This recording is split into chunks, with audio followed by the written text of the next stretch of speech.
City TV. And as you now know, I have with me Wing Commander Patrick Sogbojo. Papa, it's good to see you. Nice seeing you too. It's been a while, but you are looking well, I must say. It could be deceptive. but it's not. I mean, you are looking well. And you've always been, a soldier at heart, and everything you do, your discipline and all the things you've done. So we thought it wise to catch up with you, for you to walk us through your own footprints. We will learn a thing or two, that I can assure our viewers. Wing Commander Patrick Sogbojo, that's the rank at which you retired from? Yes, I retired as a Wing Commander. Now tell me, how do we graduate? Where do we start from, and where do you end in the Air Force? In the Air Force, you start as a pilot officer. You come to flying officer, then flight lieutenant, then squadron leader, then wing commander, then group captain, then air commodore, then air vice marshal, then marshal of the Air Force. What's the topmost rank? Marshal of the Air Force. Okay. We had one, Otu. Air Marshal Otu, yeah, yes. Who passed away some time ago. Yes. Wow. And got crashed when we were taking the body back to Adukrom. Yes. That's correct. Wow. That's what we had. But at that time, you were no more in the service. At that time, I think I had just come out. Yeah. But I was there when the helicopter took off to go to Adukrom. And there was a crash. And there was a crash. There was a crash before where they intended to have landed. They changed it to a school park, which was marked. But they forgot that place was very dusty. Oh. So when the airplane was going down, the dust took over, started coming into the intake. Oh. And the dust into any jet engine, you flame out is like to cut off the engine.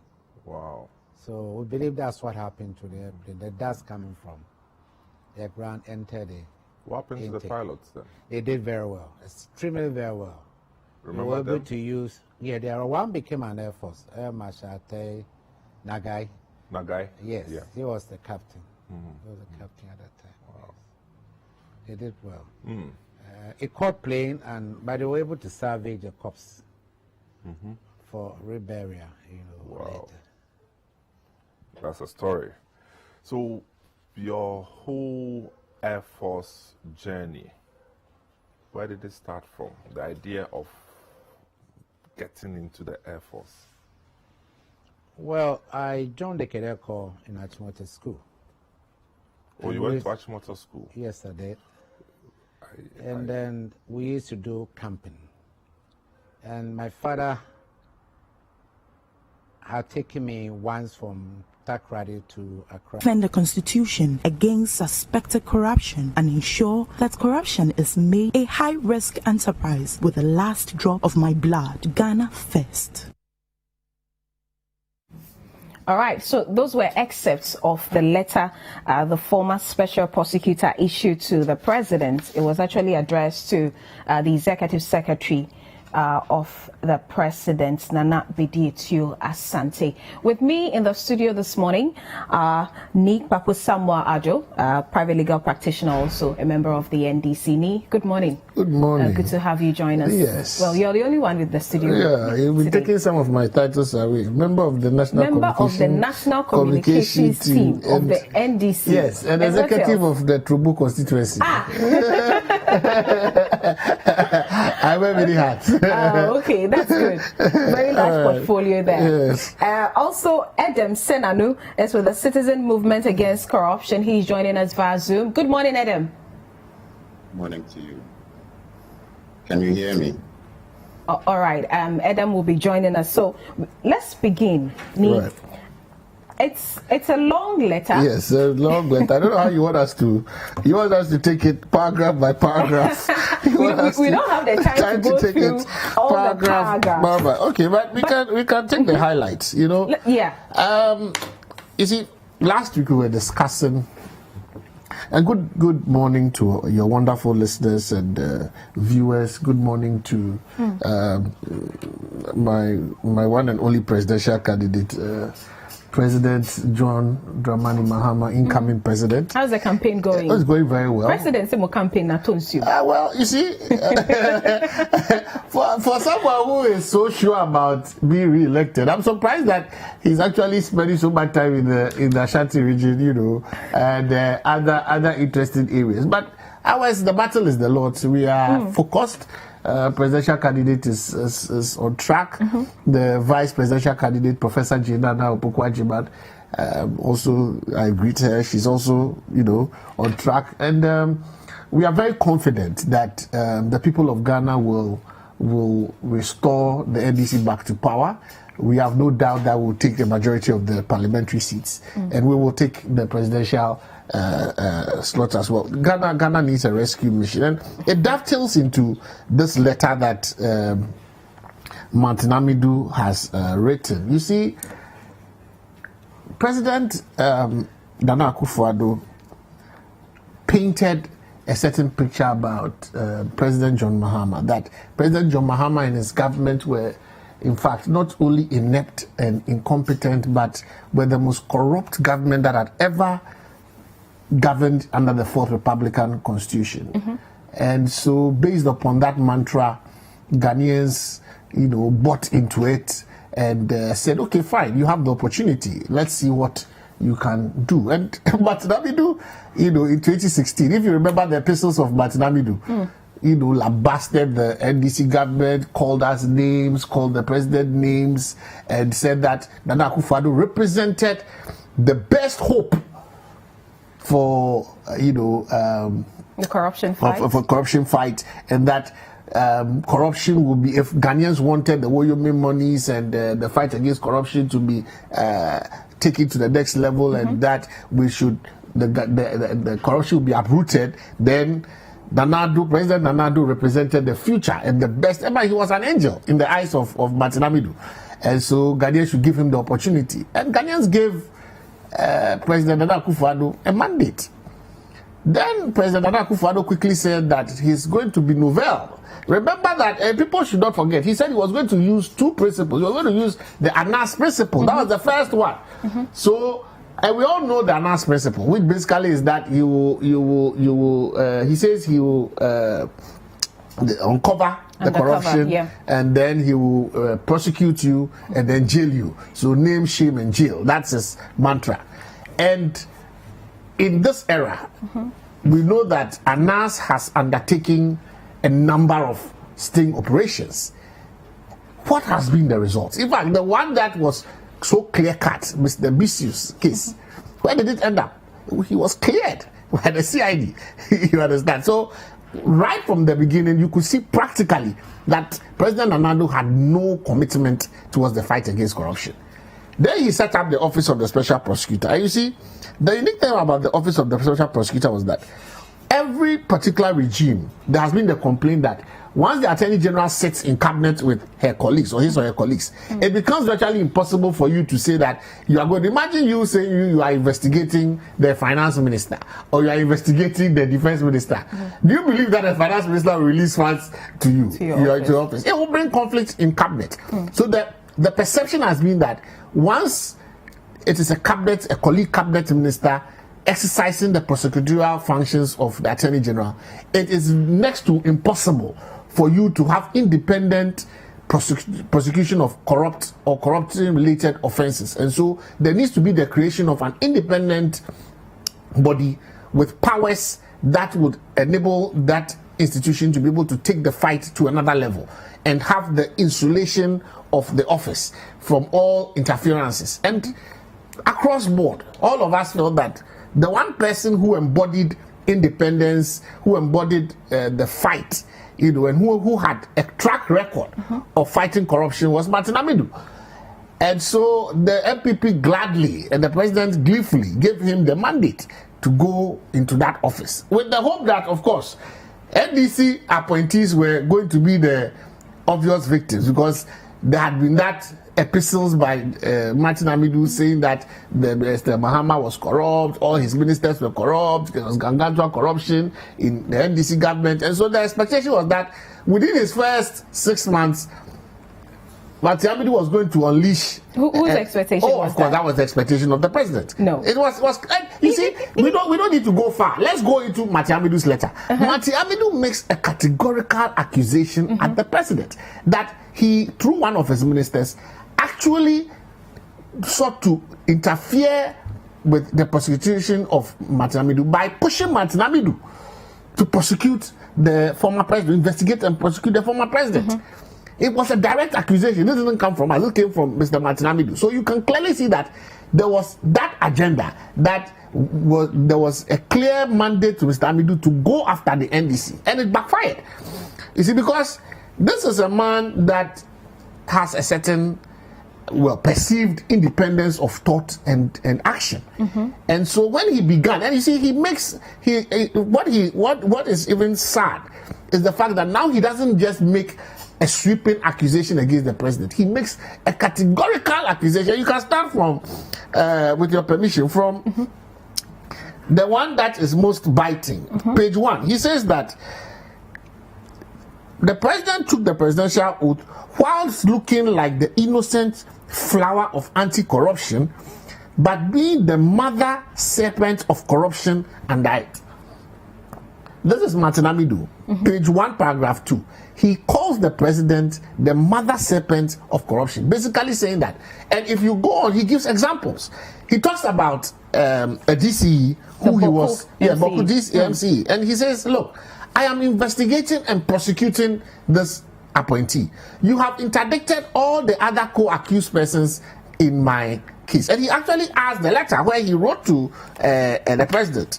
He had attached the letter. I don't know whether you have a copy of that letter. That's the last page. Yes, he has attached a copy of that letter. His documents. And he makes a very telling account of the fact that he has pushed the president to interdict the said MC, because obviously, if I am prosecuting the person is at post. The person has the opportunity to interfere with the investigation and the prosecution. So interdict her to send a statement that you are not only interested in low-level corruption, but amongst your appointees as well, you have every intent of taking action.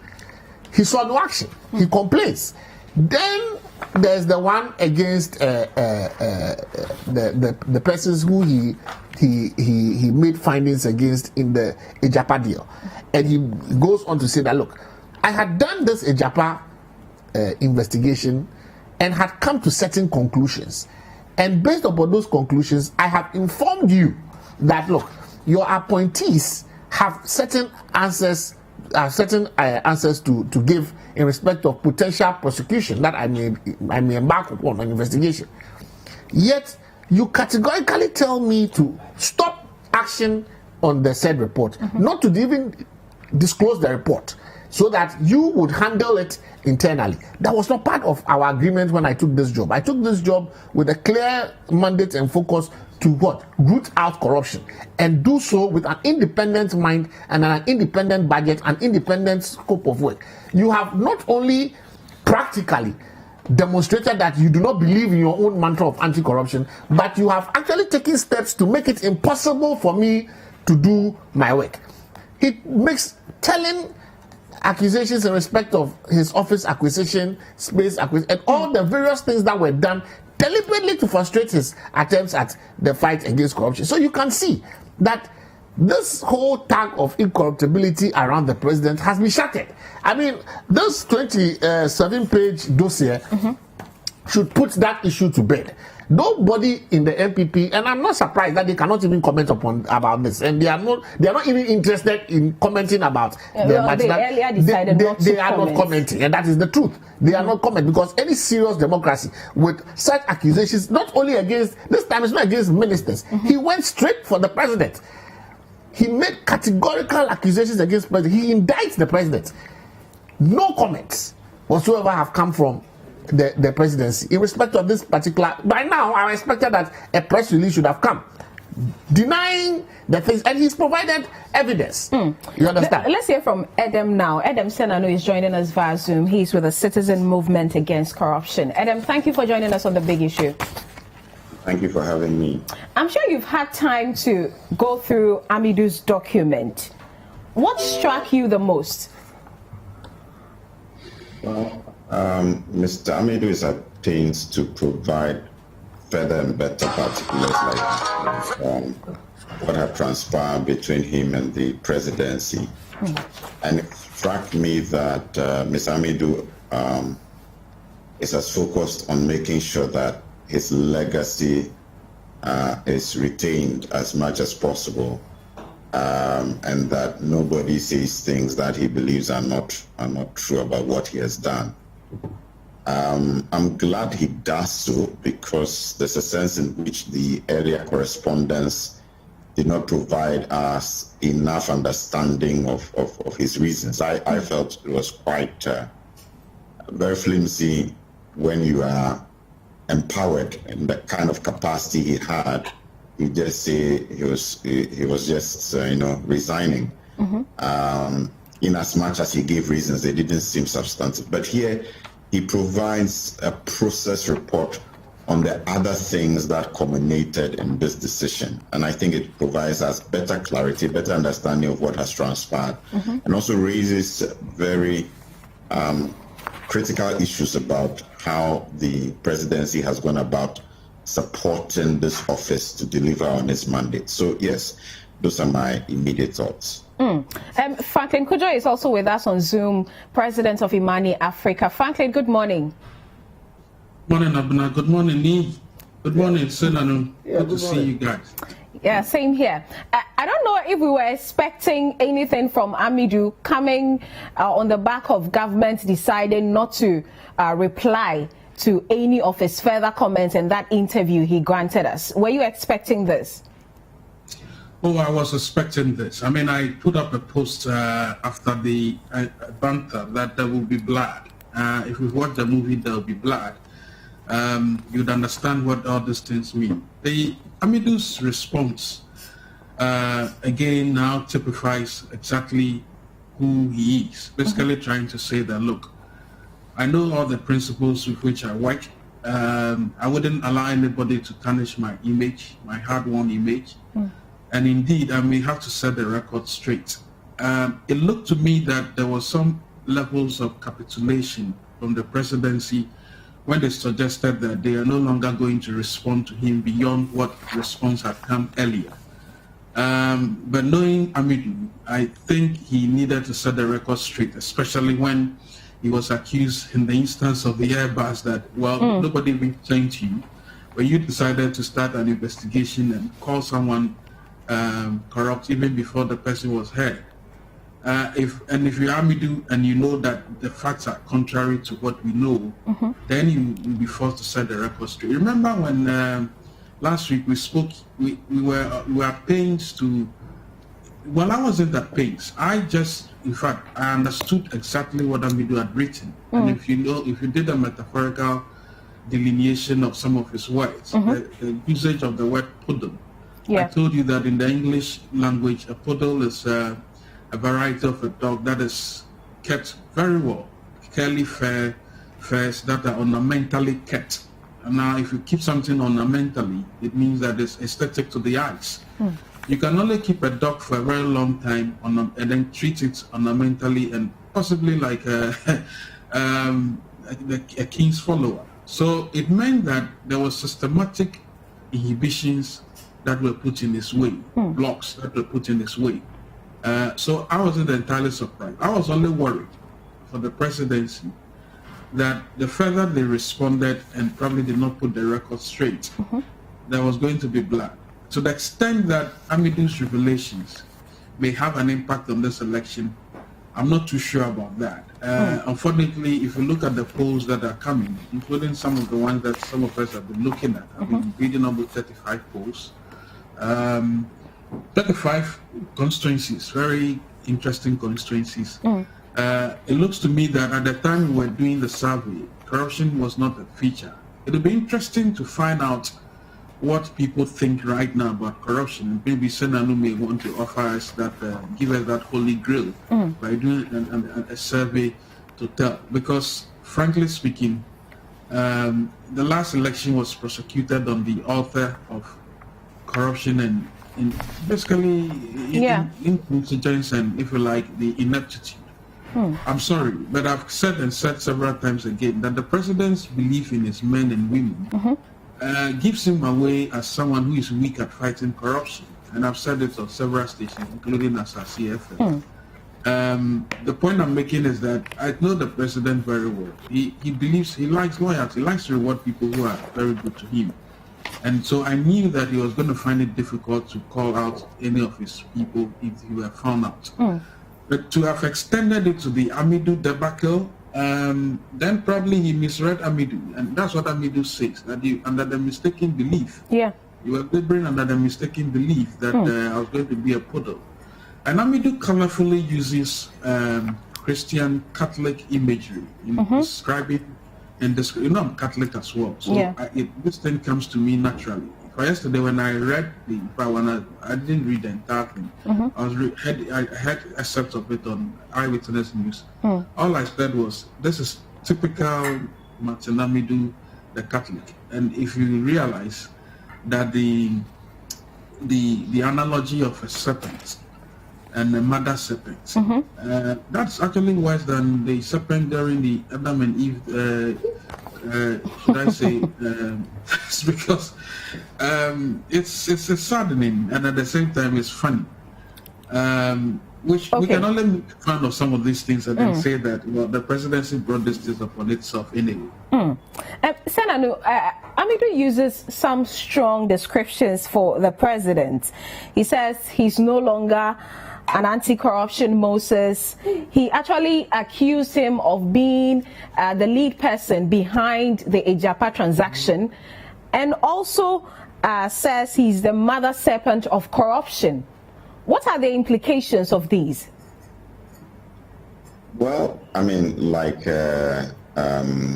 Franklin has just pointed out, obviously the man has declared war. You don't use those kinds of words if you are anticipating a settlement or a discussion that leads to an amicable solution. Obviously, Martin has been aired to the point where he thinks, look, I'm going for it, I'm going full out.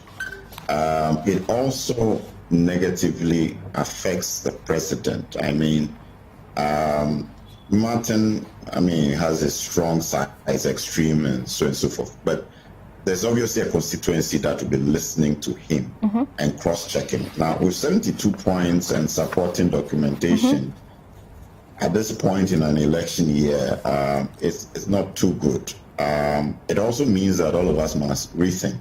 I'm a bit surprised because I remember right at the start when Martin was appointed, somebody asked this question, I think it was on TV3, that wouldn't Martin be going over after the NDC appointees, the past ones, etc. I said, no, but this man, we all know him to be a two-edged sword. He cuts both ways or even a multiple-edged sword. So I'm kind of surprised that anybody would think that he would give sway to being influenced on issues when it is all about his legacy and his image. Some years ago, as the movement, we tried awarding 3 people, Anas, Manasseh, and Mr. Amidu. We had no problems with the other 2. Mr. Amidu called me and said he was prosecuting a case in the Supreme Court.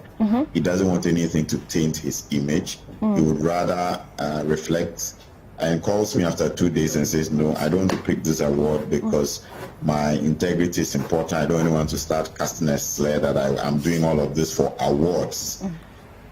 That kind of personality, you need to think through how you engage with him. Then I got blasted one morning because he had said he shouldn't be mentioned anywhere. And unfortunately, Joy reported that we were going to award him. He called me 6:15 a.m. If I didn't get it off, I was going to be sued. That's a character you need to think through carefully before you engage. Franklin, come in. Some further detail about the the Catholic nature of his, Catholic means universal. The Catholic nature of his characterizations of the mother serpent and anti-corruption Moses, those things stand out really at me. I mean, as a student of literature, you look at the parallels he's drawing. That you see, Moses was supposed to be the one that was stepping on the serpent, right? Now he says that, well, you were supposed to be an anti-corruption Moses, but apparently you are the mother serpent, which means that they are now conjoined at the waist and at the head and at the tail of this corruption fight, which looks like a lackluster race. So those things stand at me, and I don't know how. Let's go on. Let's have a conversation.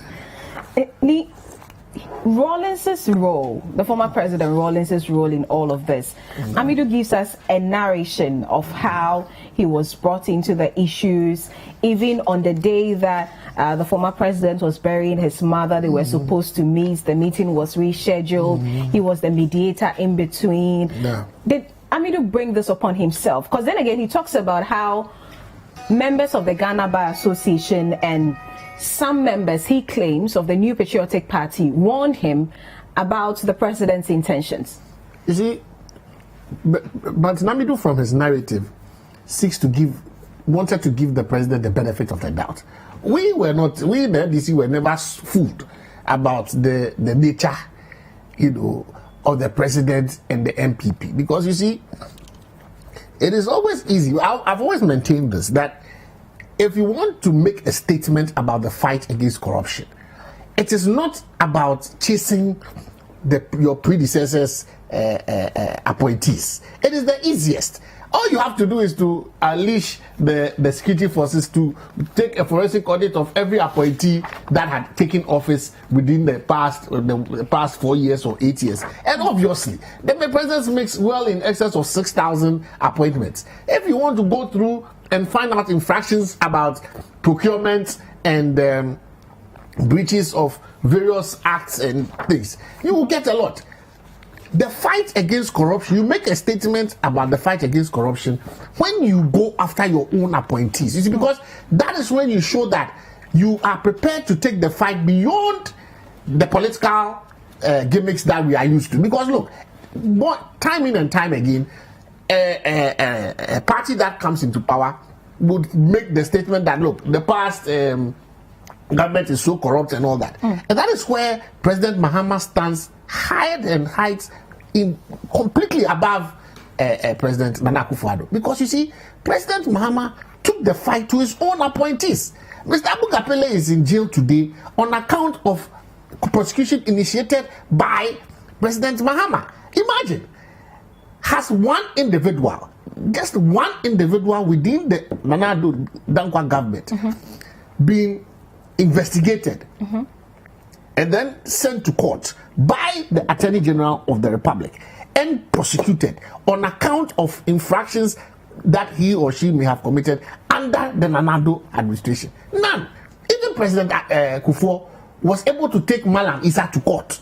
Yes, people allege that, he was from another party, but at least he had the audacity and the strength of character to be able to do that. What do we find today?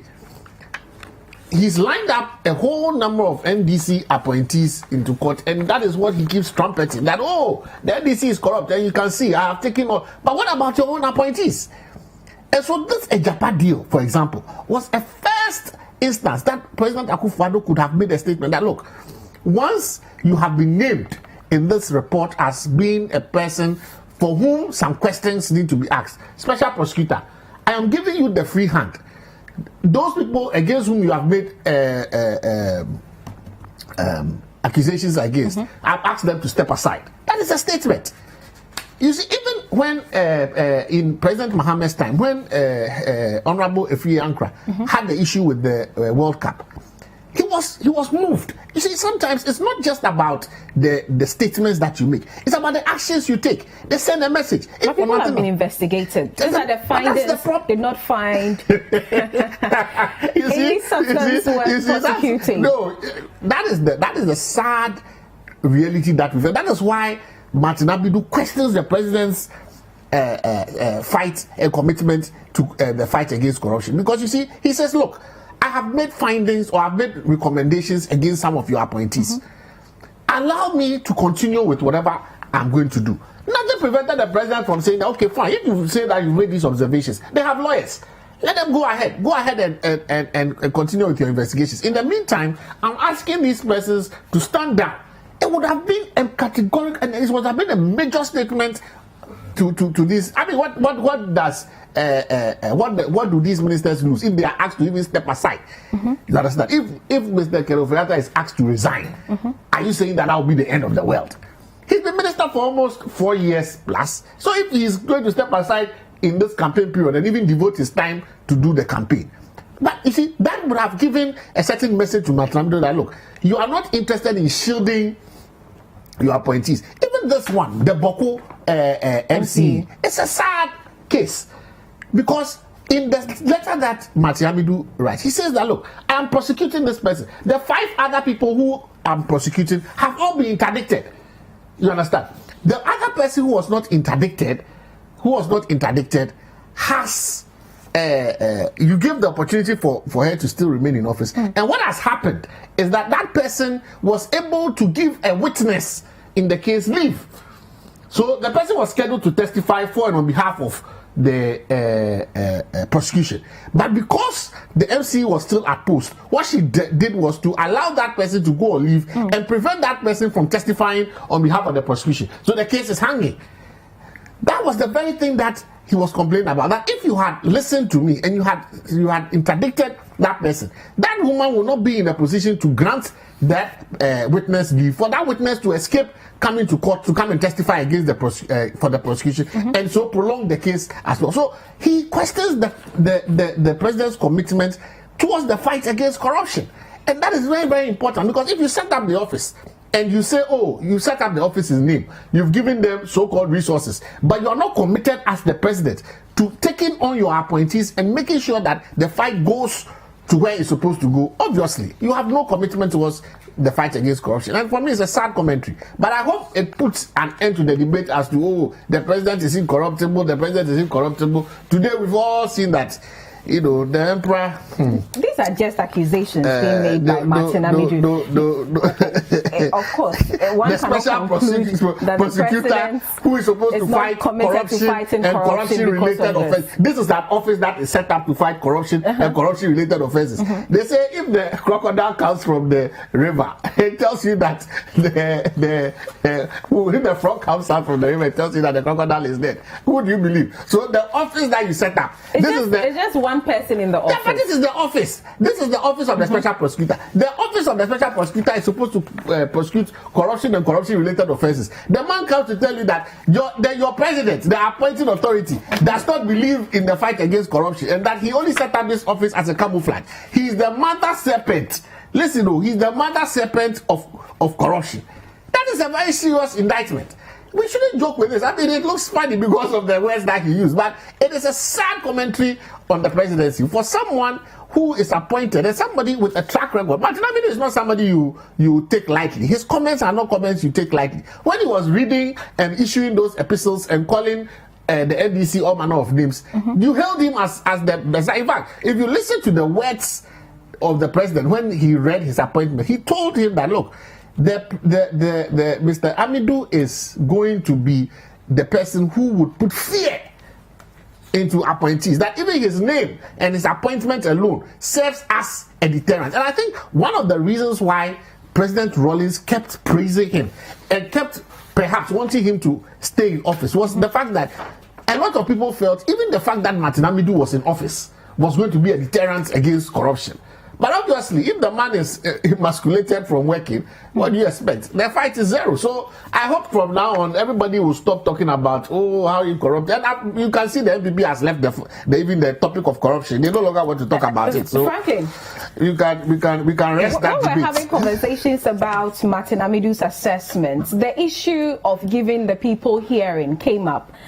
And in this letter, he talks about how the assessment was done under Regulations 3 of the LI 2374, and that was solely based on the documents and letters, and that did not require him to give the people an oral hearing. What do you make of that?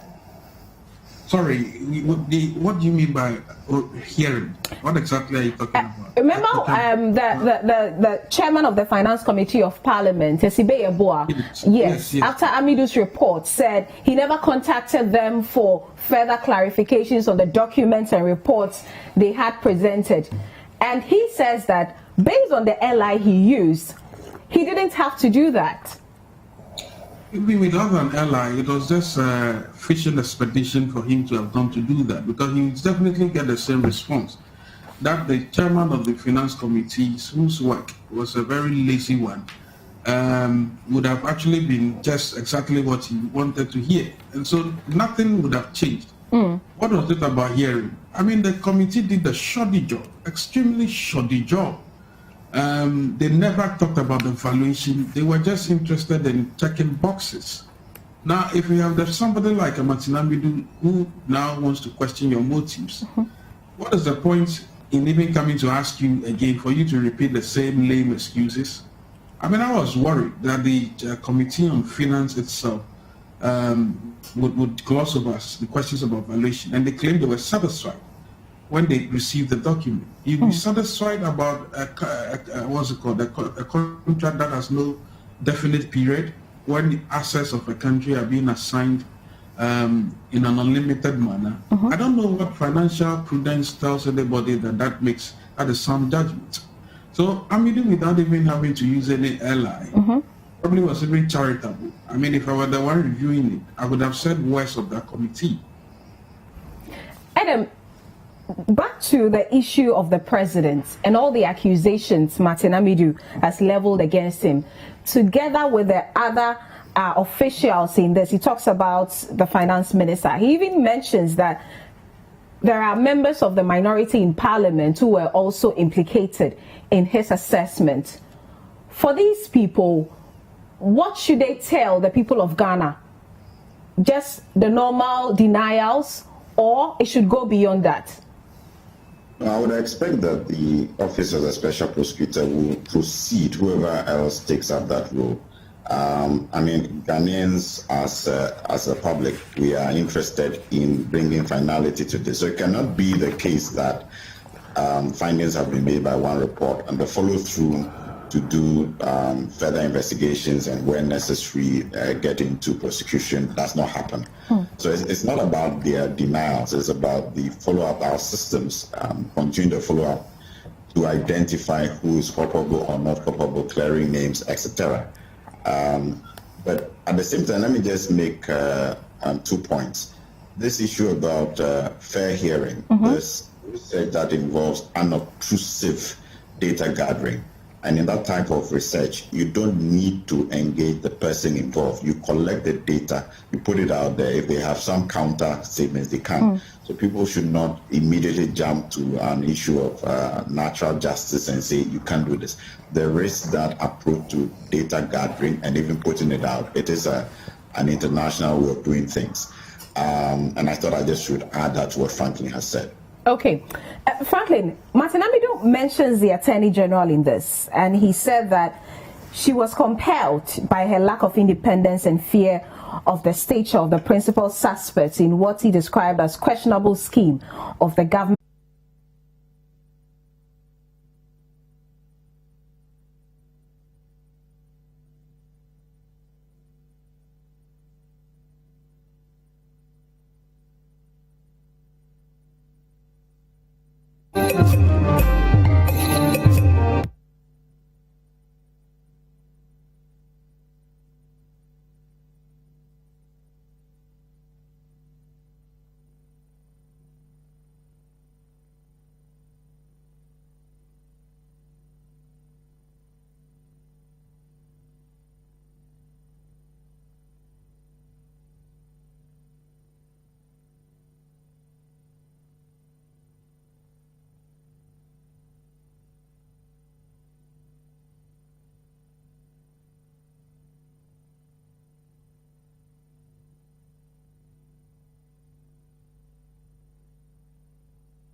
You're welcome back to the big issue on City FM and City TV. We do apologize for that technical glitch there.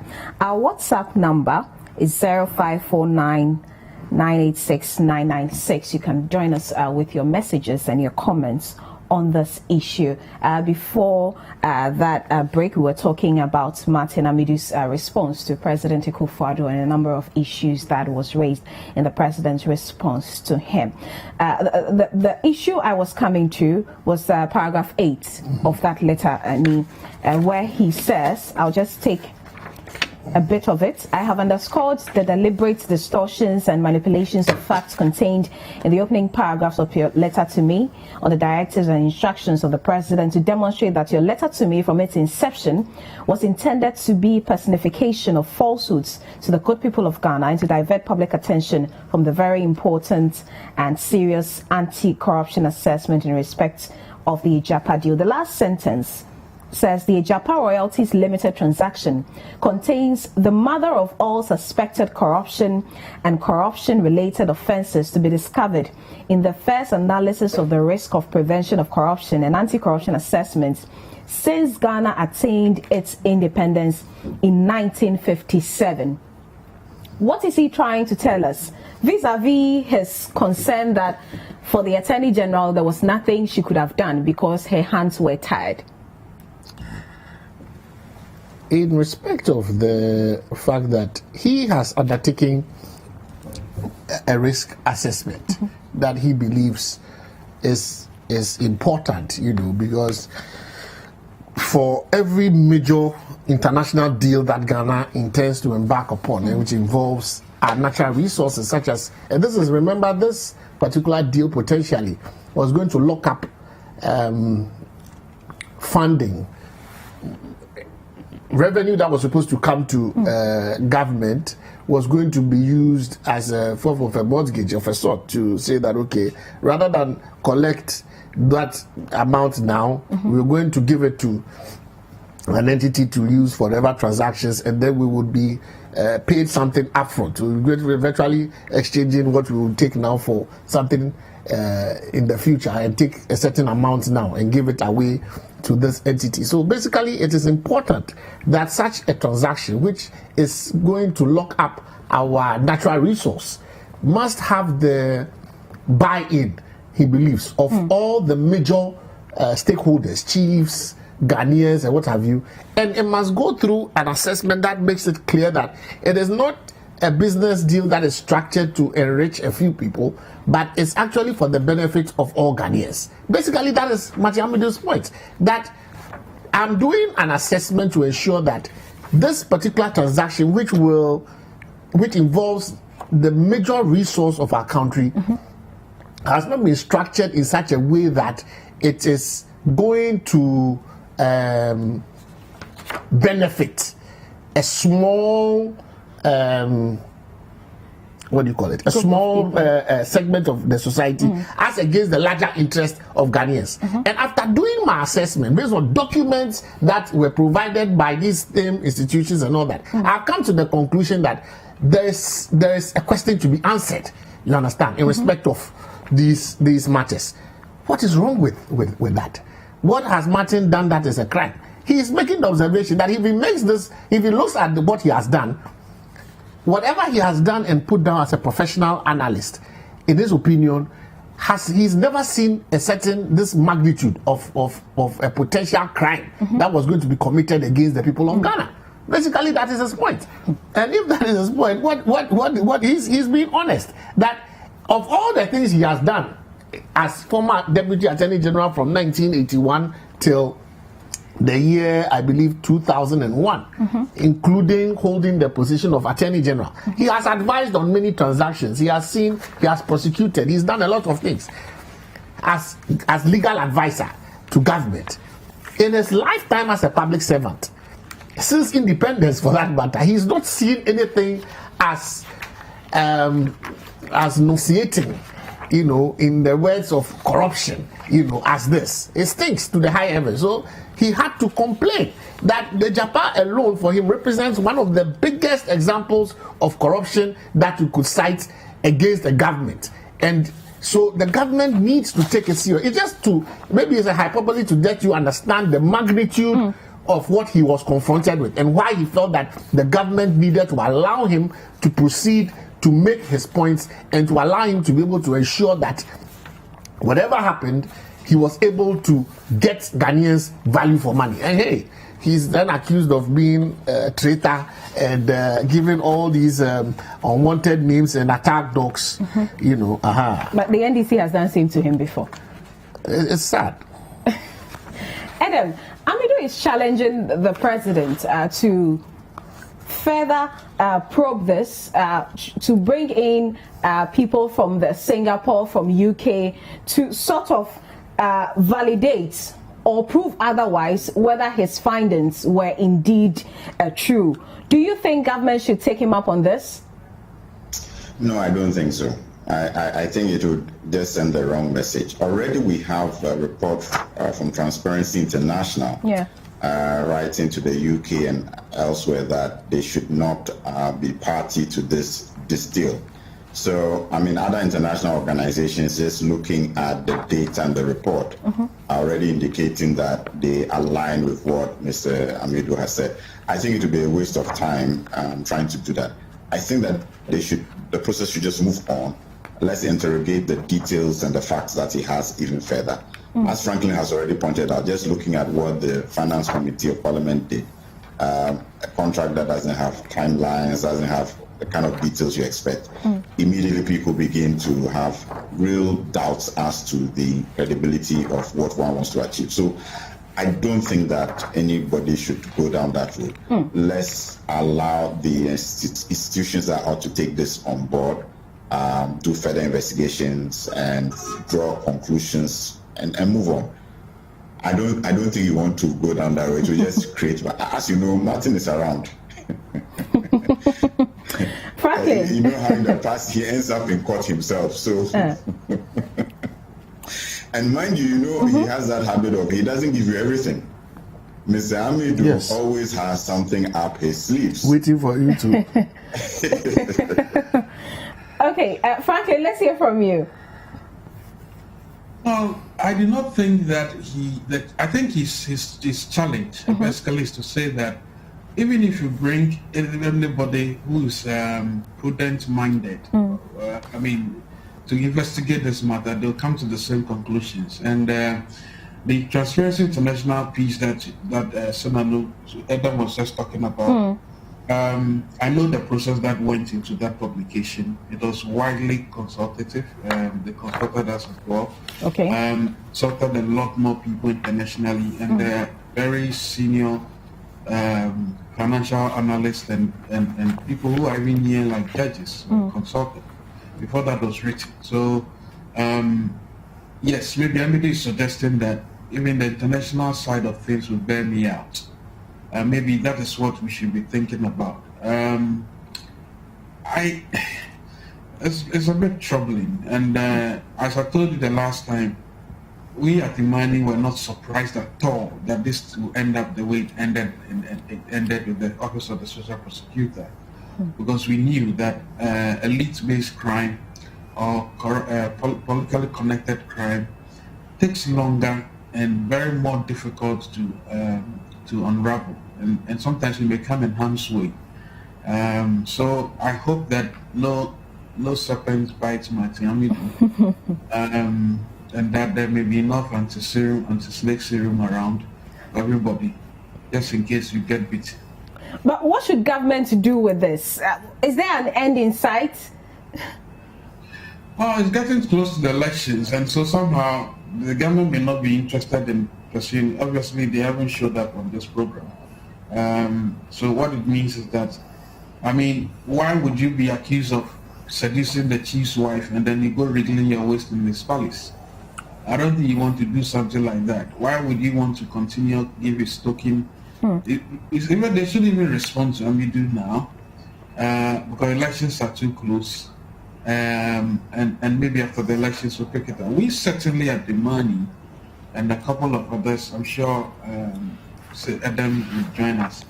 After the elections, one of the biggest conversations we're going to have is how to definitely nip state capture and indeed all the barrels of corruption in the bud. I feel it is one of the most heinous crimes ever, and this is political graft, by the way. I mean, there are other kinds of corruption everybody engages in, pays a bribe here and there.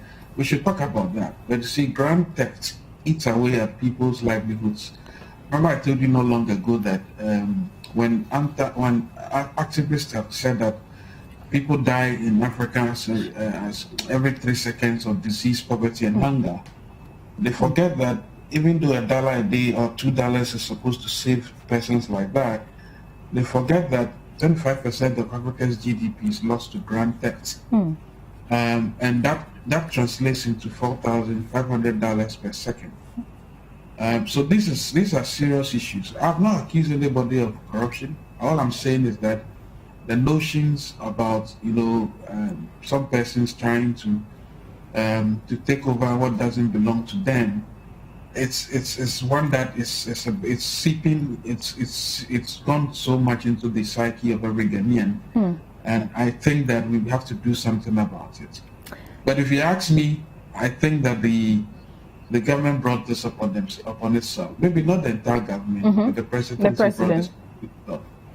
Because there was no need for this belaboring the point, really. I mean, just say, look, this is an issue that is ongoing. This is our version of the issue.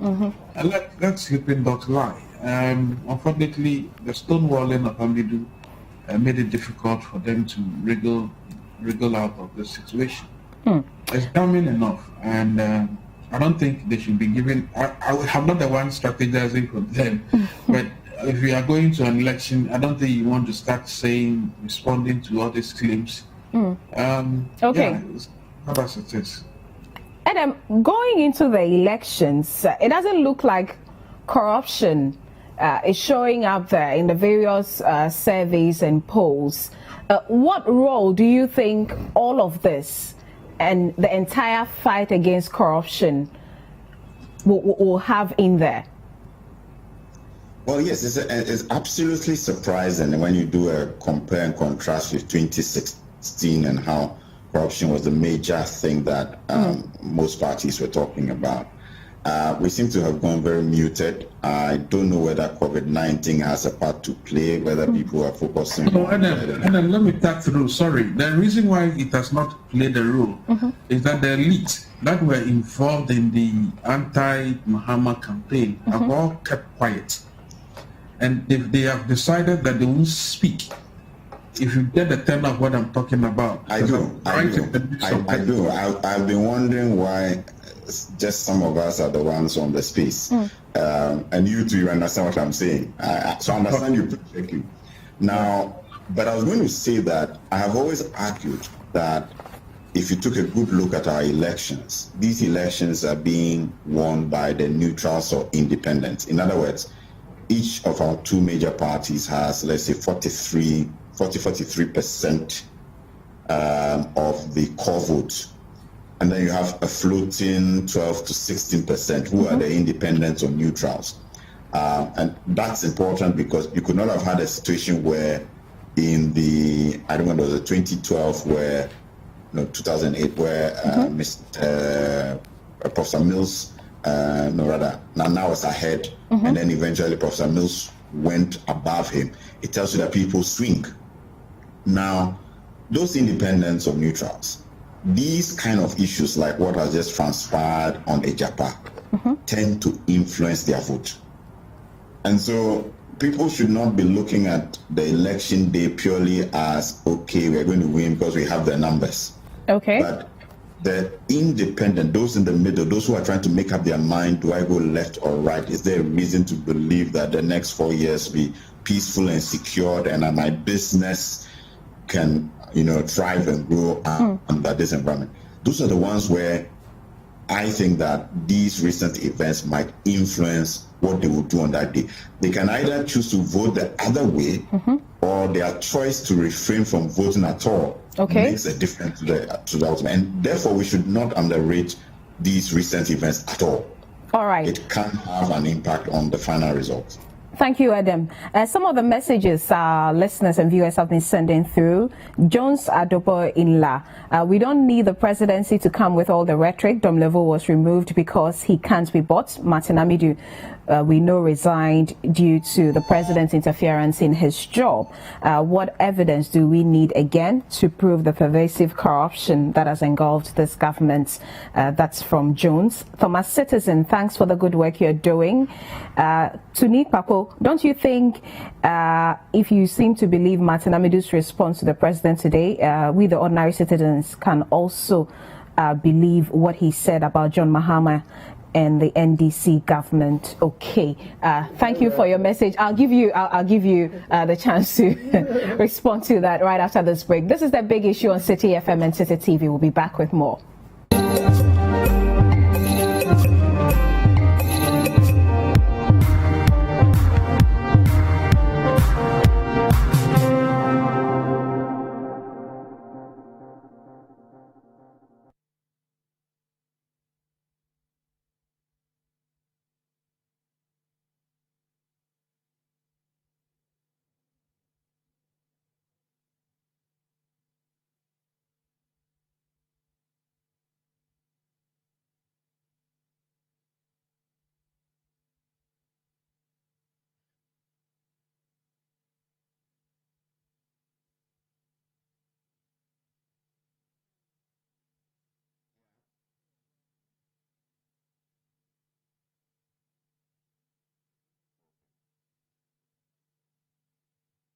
Mrs. Sayeti, my Mr. Juma Begui, because one to me is canto generator. It's a my to shop no. It's a doom sonny de a behaya pebegu Numa Bebre. Mr. Aconsuyo coast on the numbers say, I'm a coast on you Begui. It's a doom sonny de idea the problem break. Doom sonoma, young customers know that so quiet. Her palace shop if you are a Juma because one can say, oh, baby, the way Jumano call. 4 more for Nana, 4 more for Nana, 4 more. Nana. Now what may you a baby out to be arano? I may catch her when it so compare a bind that done with and now don't say no I be amount. Why being stable may catch her and may catch her.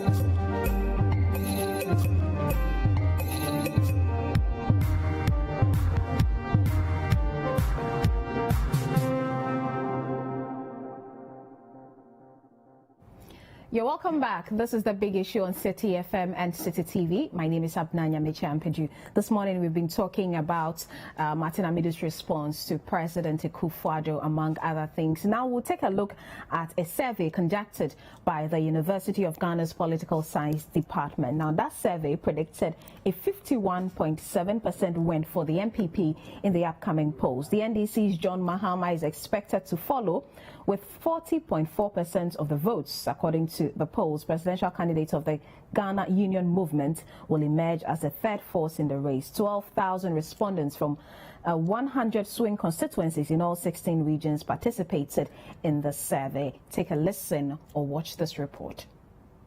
The research, among other things, inquired into how Ghanaians were going to cast their ballot and what factors will influence their decisions, and revealed that majority of Ghanaians will vote based on the campaign messages of political parties, party affiliations, and government policies. About 15%, however, will vote based on their perception of the candidates put forward by the various parties. Following from these responses, the research picked President Akufo-Addo to win the polls with a margin of about 10% against John Dramani Mahama. 51.7 for MPP and Akufo-Addo, 40.4 for NDC and Mahama, and the rest 1.4, 0.8, 0.2, 0.1, 0.2 somewhere. And for independent, 0. Then you ask them again, are you sure that you are going to vote for the person you said you will vote for? And I have mentioned earlier, 80.9% said you were sure. 100 constituencies were used for the sampling, Electorates in the Ayawaso West, Wogon, and the Madina constituencies, which are part of the area sampled, are, however, divided over the findings. I know there because Juma no ye and Yetianica. Or I say, because to me, solely and call round. Because I say, be brave, Abaha, Nina, no, call round, no idea, no. Almost another measure of baby. Now, be a dada, be no more dada, and another. The quality back up a dada, no more dada, no. Or non catadin in 9 from Power, say crowd, no, about no, ye. And I saw by American House. Or I say, almost passing Crawford nearby, eh. Nanado never fa. Or can be assistance by you. I am Punto Juma baby, I find. Na me hu ya kura free education ya odi abai ehiafo sabita fracture any escafo manyina tumi kobi ntino abane de me wogide so no na besan yafa. The findings to a large extent also expressed confidence in the performance of the new Patriotic Party during President Akufo-Addo's first term. 53.5% of the respondents were either confident or very confident that the incumbent has delivered on its campaign promises.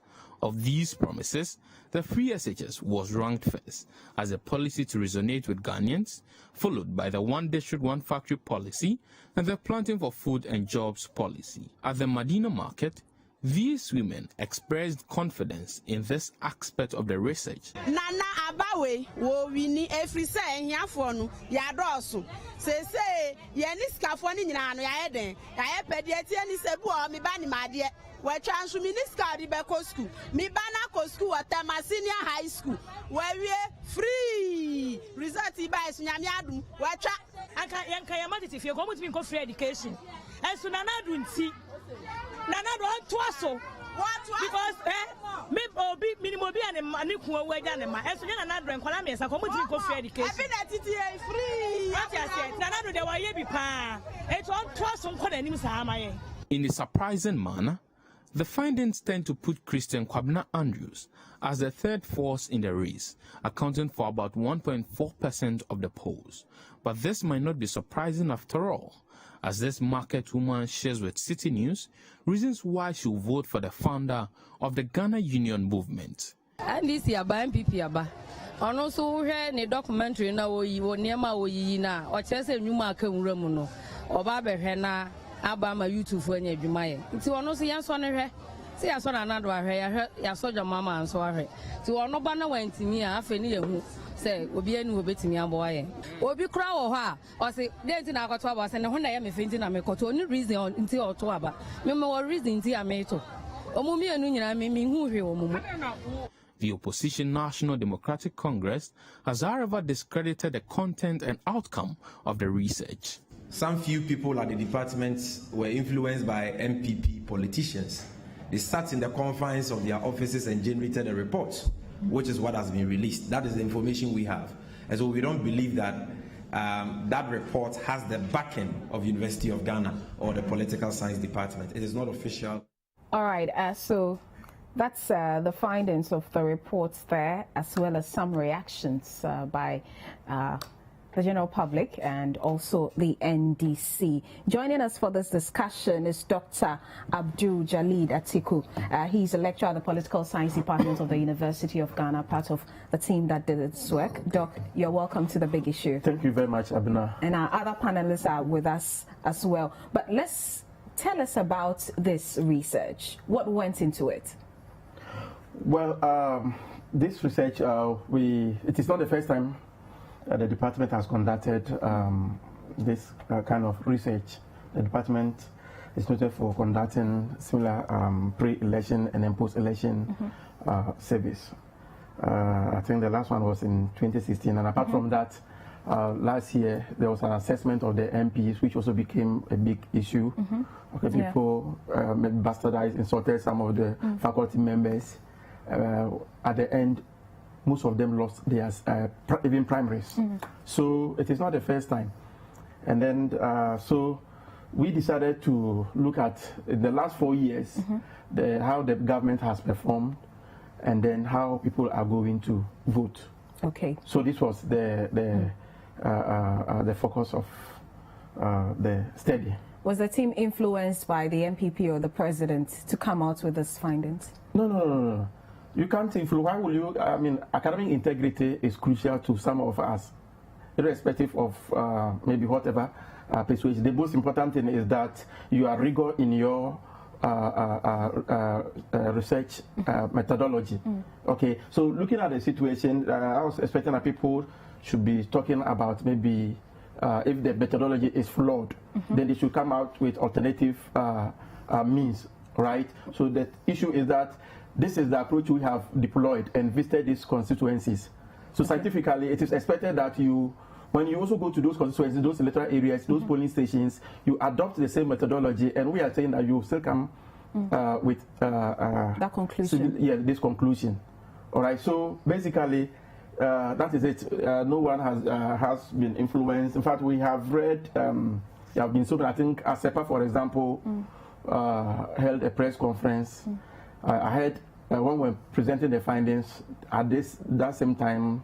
They were also holding a press conference. I don't know how this is. You heard from the NBC communications director, and also one of the people my colleagues spoke to on the streets. They don't seem to believe I heard in this finding. What Sami Jamfi said. It is not the first time. I think other people have also made this in that some few people. And the place, I would like to read this from this professor. This issue because his name was mentioned, and I sent some email and trying to say that, I've seen that to email discredit mean that it is not the department. So there was an issue, something, and then I'll read it. And because I have the permission to read it, that's why I'm reading it. Go ahead and read it. All right. So this is what he said. That dear ASEPA, your piece is a misrepresentation of the facts. First, the department cannot issue a rebuttal without going through the Public Affairs Directorate. There was an issue that the department was contracted to do this, they didn't do it, and then they shelved it because the president didn't, and that kind of thing. So there were so many things, and so who wrote this email? This is Professor Achuai to ASEPA. Yes. To ASEPA. So I think I don't know whether one of the members or someone sent trying to find out whether what they read, they were attributing to him were the facts. The earlier email. And this is what he said. That as the most senior faculty, I spent one Sunday about 3 weeks ago to draft a rebuttal to Mr. Edugita Makuru's allegations against the department. When it was sent to PAD, that's Public Affairs Directorate, the head of the department was told that once it was a social media post, there was no point responding to it, especially when it was not a hot news. The HOD was, however, advised that if she wanted the rebuttal published, she could discuss it with the Director of Legal Affairs. The HOD called me to explain the rather circuitous turn of events. I advised her not to further pursue the matter, especially when the department had not undertaken survey at the time. A point we forcefully made in the rebuttal. Second, it is inaccurate to say that the survey was undertaken by one person. In fact, the HOD circulated the call for those who wanted to participate in the survey. 5 colleagues were involved in the survey, excluding the graduate and research assistants. The findings of the survey were presented this morning. 3, the mandate of any academic institution is to undertake research and contribute to scholarship or knowledge.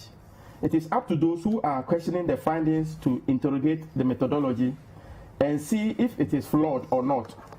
The University Council cannot fault the department for undertaking the survey because research is the very core mandate of any academic unit in the university.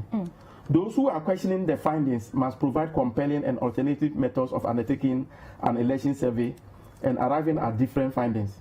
For I have spent 40 years researching and teaching in both Ghana and other countries abroad. I therefore find it distasteful when some people want to go on a smear campaign to undermine academic freedom and the credibility of academic institutions to pursue their parochial and partisan interests. As I keep on saying, I have taught for 40 years and none of my former students in both government or opposition know my political leanings. Finally, it is instructive to note that the countries that have developed have done so because of research, which we as a country have poignantly found it difficult to fund Professor Achu Ayi. Okay. So this is his response to that earlier mail. That's not to say that he was questioning the work that was done. Exactly. Okay. But all these comments, how do they make you feel? Oh, well, it is, I would say that it is maybe work hazard. I mean, these are some of the hazards that you face in this, and it is expected. Particularly, political power, losing or winning political power is not the same. In particular, losing is a costly enterprise. People invest a lot in all that. So, if you conduct a survey, and then the survey shows that maybe someone is winning another person, or someone is likely to win, or another person is likely to lose, they will certainly elicit some of these responses. So, it's normal. Okay. It's normal. And it is good because if the same thing as a researcher, if someone should conduct research, I'll also be interested in knowing how the person started and where the person got to. So I think that it is part of this, and it also helps us to always improve on whatever we are doing at every stage of our research activities. All right. Tell us about your methodology. Now, we use both qualitative and quantitative data. We studied, unlike 2016, where we studied 275 constituencies. This time around, we studied 100 constituencies. Why was that? Yes, research, you talk about budgeting, resources, and all that. But the most important thing is that it should be representative. And 100 out of 275, that's about 36%, and statistically, it is significant. Okay, so we could have even studied less than the 100 and still arrive at same conclusion that we have this in. So we looked at 100 constituencies. In fact, because we were not studying all, it means that how did we select those 100? Yeah. If we had used simple random sampling to select, there was a possibility of picking maybe the whole of Ashanti region, maybe 47 or maybe 43, okay, or maybe the voter region where we know that is the stronghold of the NDC and then MPP. So that possibility, because simple random design, you put all of them there and then you pick. So that possibility is there. So we decided to study for the priority was given to the swing regions. Okay. Central region, Greater Accra region, Brown Half region, and then Western region. Yeah, the traditional swing regions. Okay, now we have 16 regions. So the 4 traditional swing regions. So we gave priority to the swing constituencies in swing regions. Okay.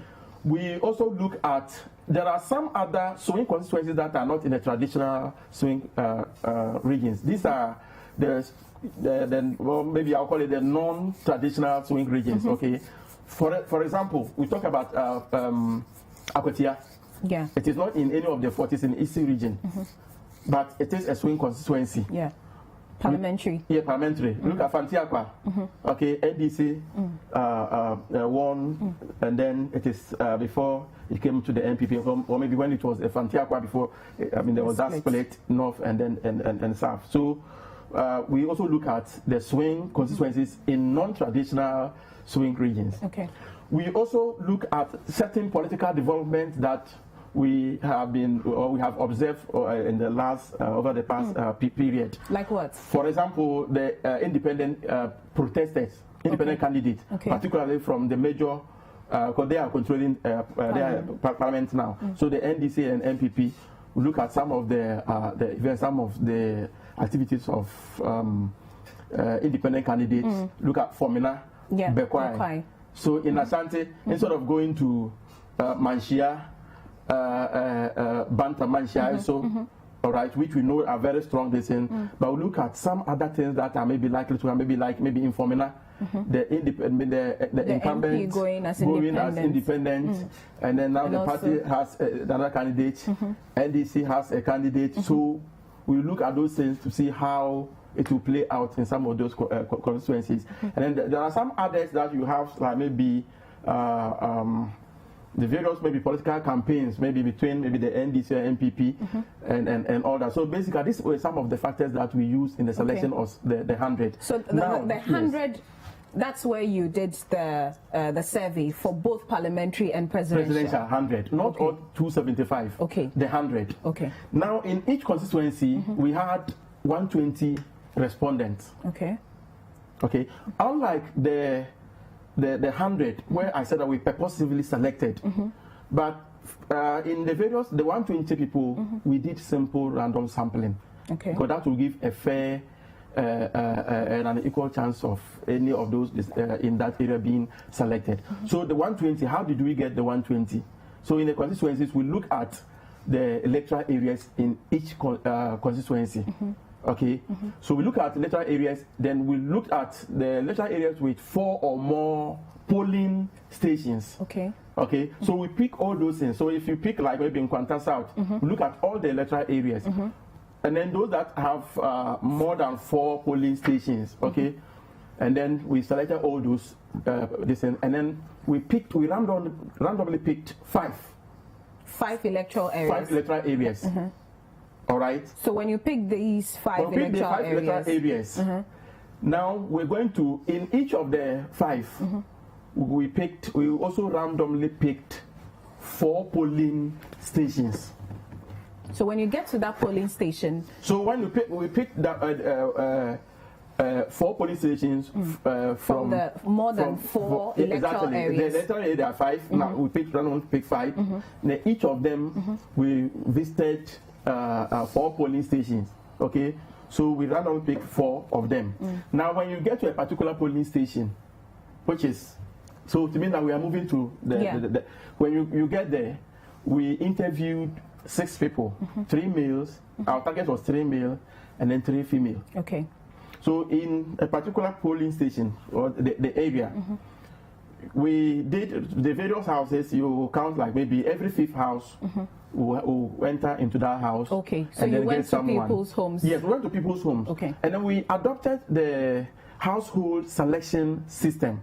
Household is where like maybe simply people who maybe eat from the same pot. Like maybe you can enter into a particular house, you have about maybe a brother, okay, he has his wife, and then they prepare their own food daily. Okay. Okay, maybe his younger brother is also married. Okay. Maybe but they live married with the their children within the same house. These are separate households because they don't eat from the same pot. Okay. So in the house we identify all the households. All right. Now our target was we interviewed voters. People who are registered voters only. Okay. Registered voters. So when you pick, you randomly select, you identify the number of households, let's assume 5. So you randomly select 1. When you pick 1, you look at those people who are in that house, the male and then the female. So if you, in that particular case you are going to interview a female, then you identify the female. Maybe there are 3 female in that household. So it means that the male is not qualified because you are supposed to interview females a female in that house. So if there are 3 females, you ballot and pick 1 person. Okay. That's quite extensive. Yeah, this is what we did across all the polling stations that we studied. And people are saying that we don't have the project this year with the pictures, I mean the research assistants taking pictures all over the country. So we actually visited all the polling stations, all the electoral areas, all the constituencies. Okay. Yes. Me? If I were an MPP supporter, I would say, oh, stay home. You don't, the election has already been won. So if you're an MPP supporter, you don't have to come out and vote. Just stay home, relax. You know, Nanado is winning 51%.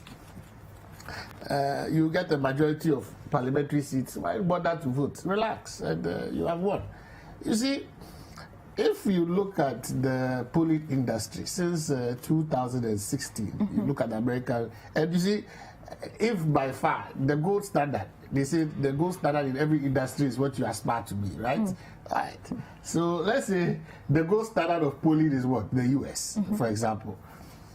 What happened to the polling? In fact, that business is going out of fashion these days. Why? Because they got it wrong in 2016.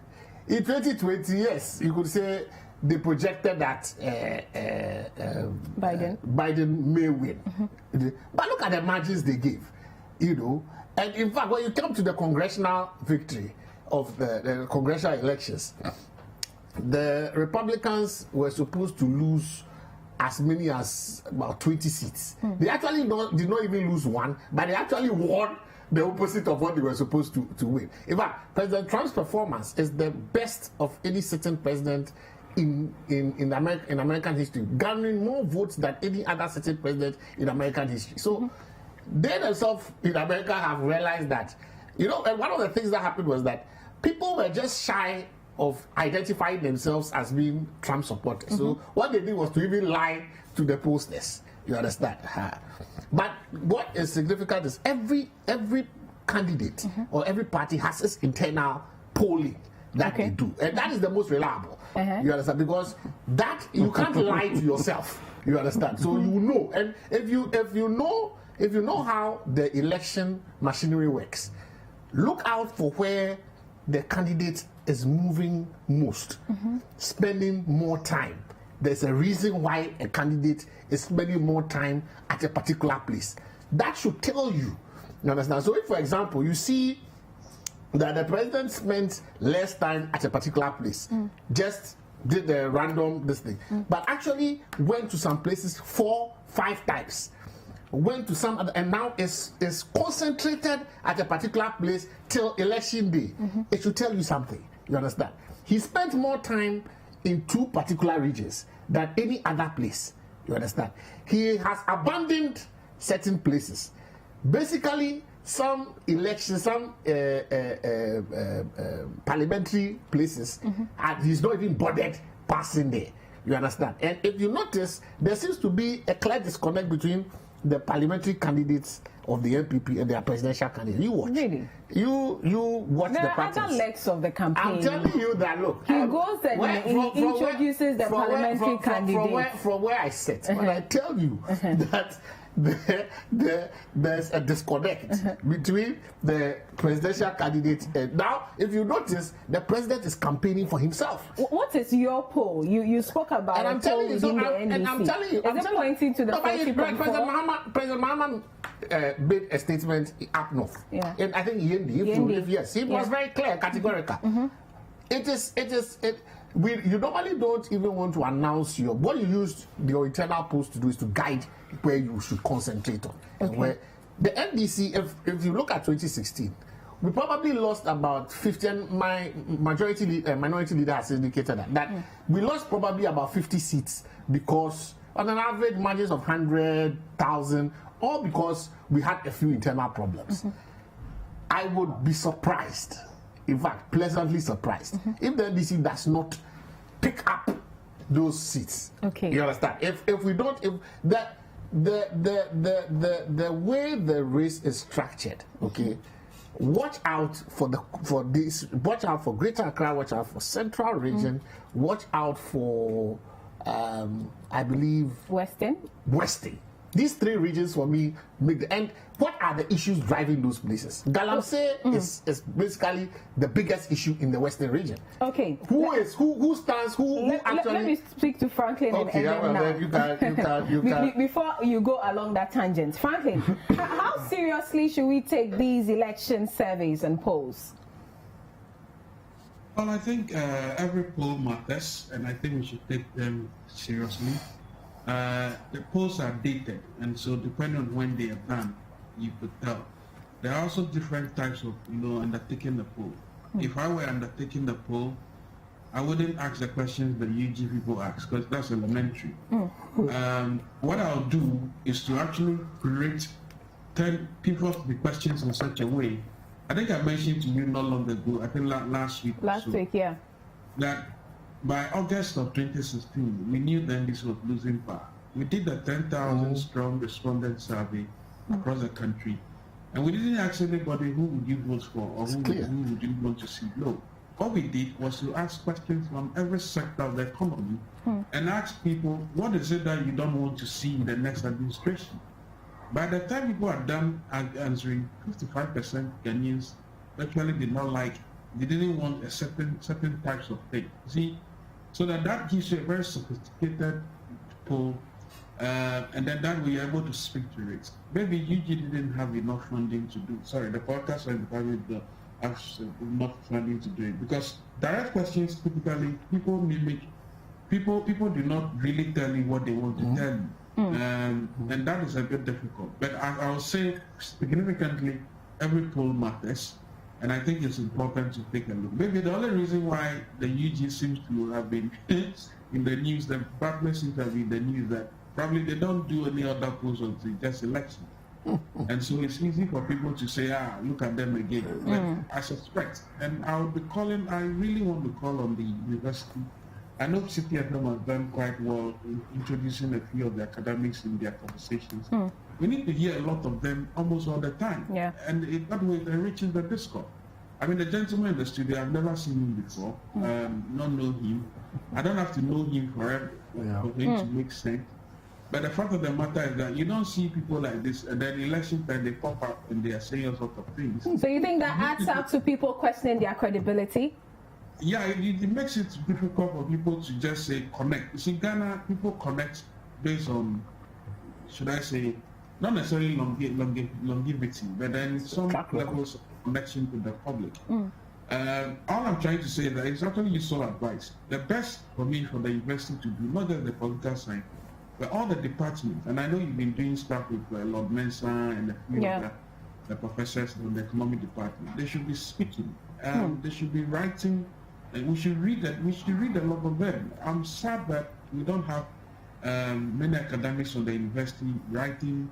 Look, since the Japan happened, I've not seen any serious academic write a peer-reviewed paper. Not even from the University of Mines and Takwa. I was expecting some of them to write about these things and not pass just ordinary commentary, because that's the way you build a society. So every poll matters, and I think the UG poll, they've been proven right in the past, and they should be proven right, but I'm just appealing to them. They shouldn't say their research allowance is small, so they can't do research. They should be doing spot research, do stuff, come and then be part of the conversation. I don't want our academics to be cardboard, what's it called, academics. They should be out there speaking. And let's have the next show having the same gentleman coming to speak to something. It's interesting as, the political psyche of Ghanaian. So that we don't just rely on polls, which, by the way, everybody can undertake anyway. You see, one thing I also wanted to add to what Franklin was saying. Well, you see, the University of Ghana Political Science Department, if it was undertaking this poll, let's say on a quarterly basis, you understand, or every 6 months, okay, then you will see that there would have been a track record of 2016, 2017, every quarter. You will see what the mood of the country is. But when you swing this one at this time, you understand, and we also have our polls that we have done, we then begin to question. But you see, I'm not questioning his methodology. What I'm interested in is that it depends on one. For example, any analyst, any internal analyst, or any strategist of any political party who has been in this game for some time, when it comes to the parliamentary elections, it's a local event. Fair, yeah. In some areas, it's about tribe. In some areas, it's about gender. So, for example, in a particular constituency, I'll mention the name. The candidate that was selected by a particular party was selected because she's a midwife.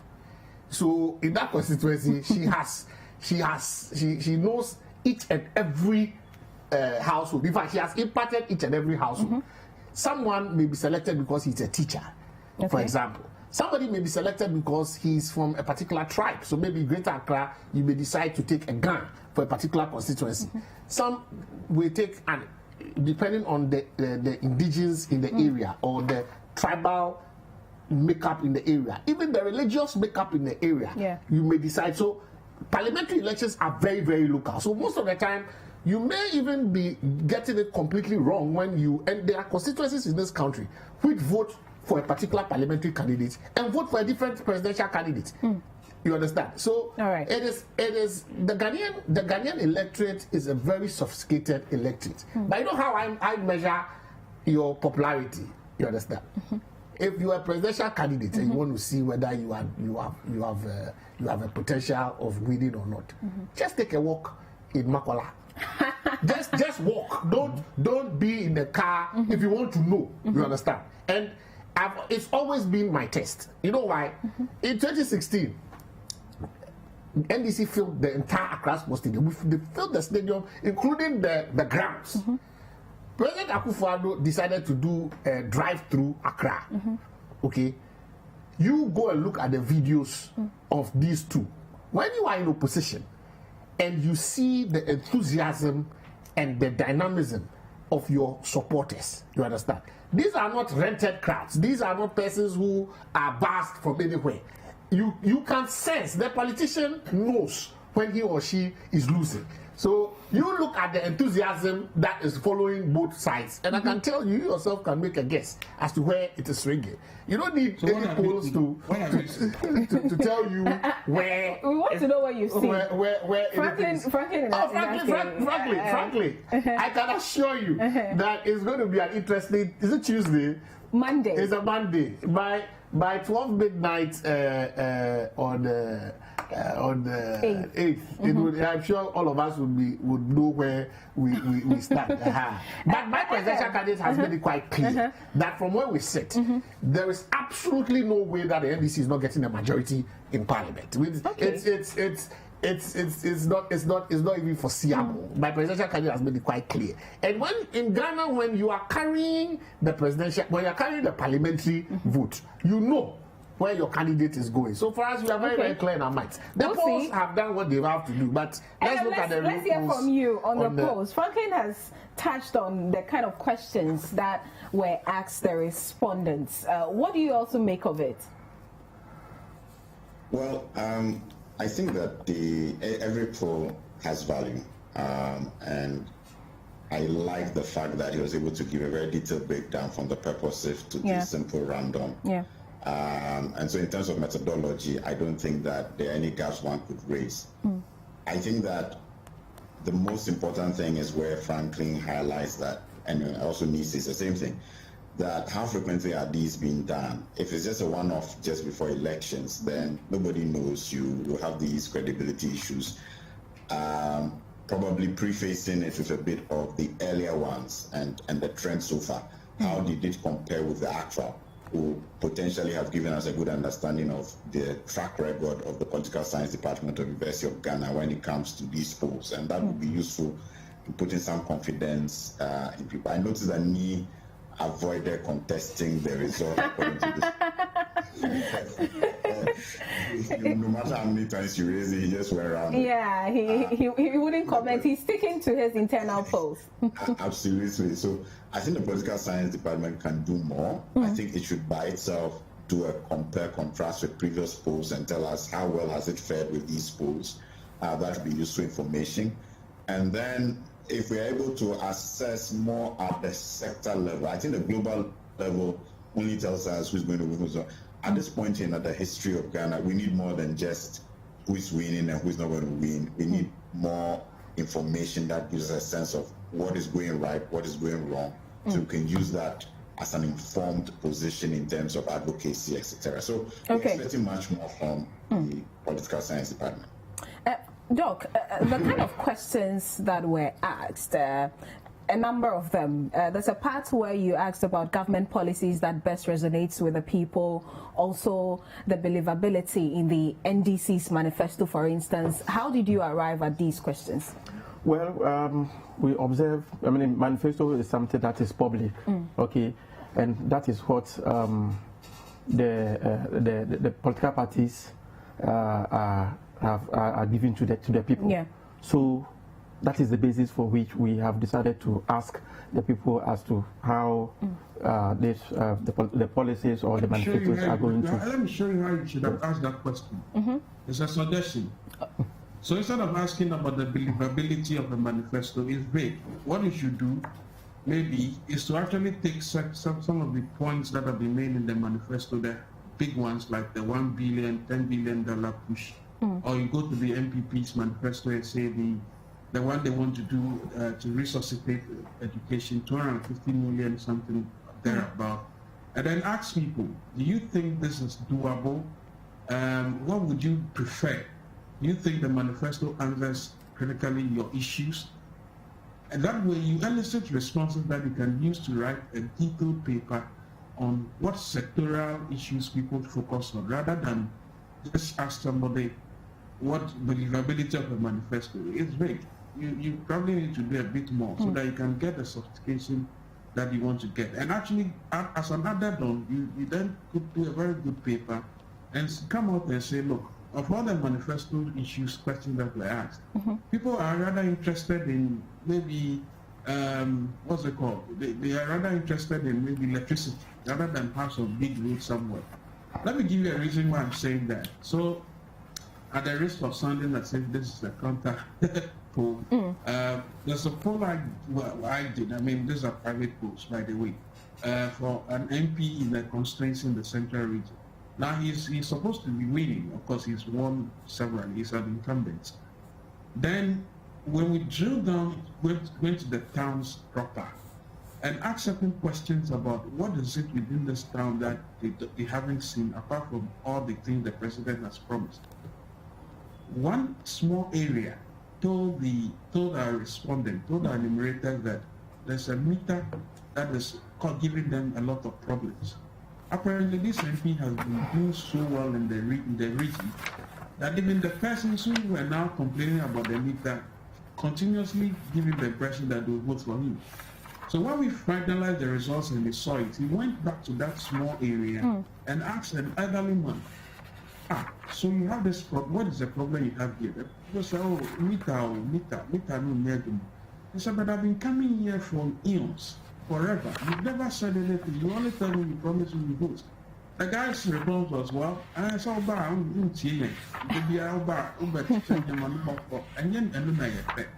okay. Immediately he went fixing the meter. Okay. I get your point. Yes, it was very important. Okay, go ahead. Would you like to respond to? Since Franklin, I thought I was listening. Yes. Well, the first thing is to talk about the competence of maybe those who took part in the survey. Specifically mentioned. No, I'm coming. He specifically mentioned that he doesn't know me, and people come all sort of this. That's what I want to respond to. Okay. That's not what I'm saying. All right. Okay. His point wasn't about your competence. Okay. I think it's more of visibility. Okay. And but that is also outside your department and commenting on national issues, among other things. Oh, but the thing is, it is not the noise that you make maybe in the media that shows that you are competent or listen. That is different. Completely misunderstands the context of the conversation. What we are saying is that for a certain sense of believability, you don't just spring out from nowhere and be doing polls and asking. No, but that is wrong because you have been told that this was conducted by the Department of Political Science. So what is your point? This was undertaken by the Department of Political Science. Somebody is saying, and it is not an individual. I just read something to you. If it was a study and a sole study that I did, okay, then you are saying that it's a different thing, okay. But I have told you this is a project of the Department of Political Science. All right. And then there are lead researchers in this. Okay. Okay. So that is not the tenor of the argument. Nobody is saying that the data you have is wrong. All we are saying is that we are not just saying that maybe some of the questions coming back at you. For instance, if the NDC is saying some people sat somewhere and they were, I mean, I don't believe what the NDC is saying. I'm only helping you to suggest that narrative is partly because nobody hears of the department that does this until the election. They don't comment on any serious issues. I mean, how many times have the department or the people who conducted this study come to talk about some of the political failings in our society and have written serious papers? I just mentioned to you that Japan did not a single academic paper on mineral resources and the way it is utilized. I don't expect it from the University of Ghana. I'm only trying to say that our academicians should be seen a lot more. So okay, so it's not just them. Please, but the point is that even with that, okay, the fact that you have not read maybe about the edition doesn't mean that it is not there. All right. For instance, last year the department published a book. Okay, it was published by Rowan in the UK and all that. So to suggest that maybe all of a sudden we have been doing serious research in the department. Okay. And this is not. It is not just. It's not because this is the election. So we have just decided that election time will come. I told you that there was a survey on the assessment on the MP's performance. When did that one take place? All right. Okay. There was also a study about the MMDCs and all that. So the department has been conducting research. It's not that the department just decided that this is an election and this is not the first time. All so right. I don't see any point. It's not.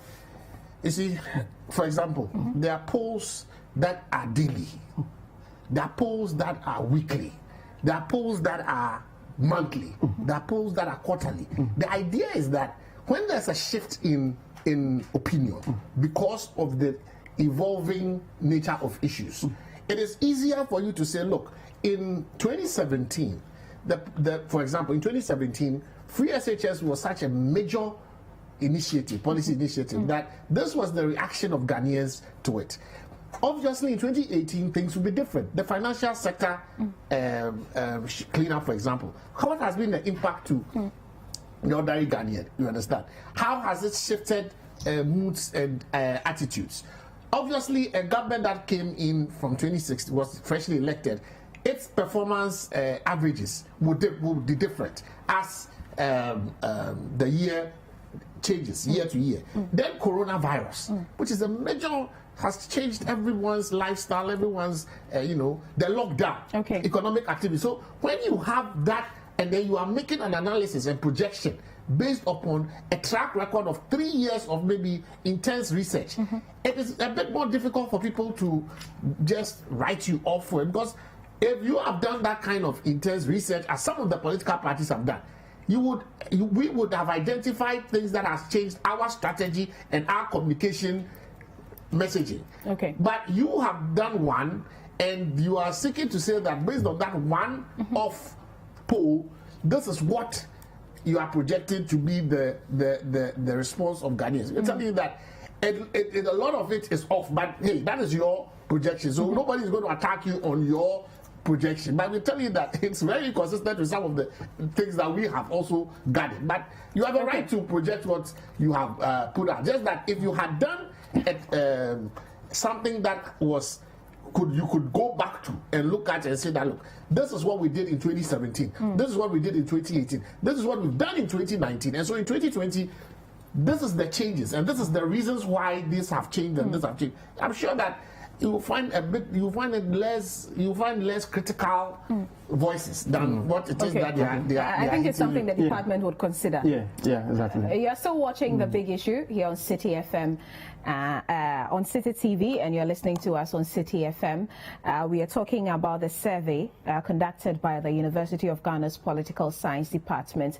We'll take another break. When we return, we'll get into some of the questions that were asked the respondents and also the parties appearing. Tell me, are you surprised that the Ghana Union Movement placed third in this particular survey? Stay tuned. We'll be right back.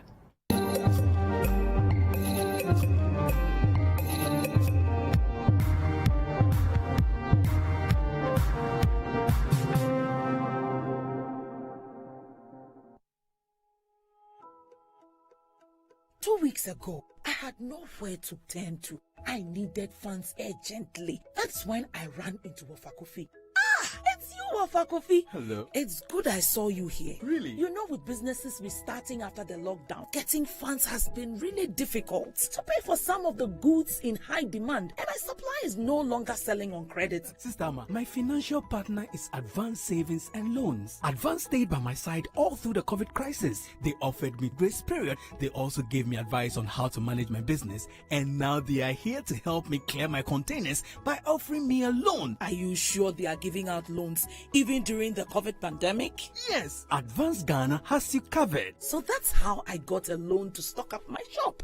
Call us on 0800 355 355 or visit our nearest branch for our various loan and deposit products. Advance, your preferred financial partner.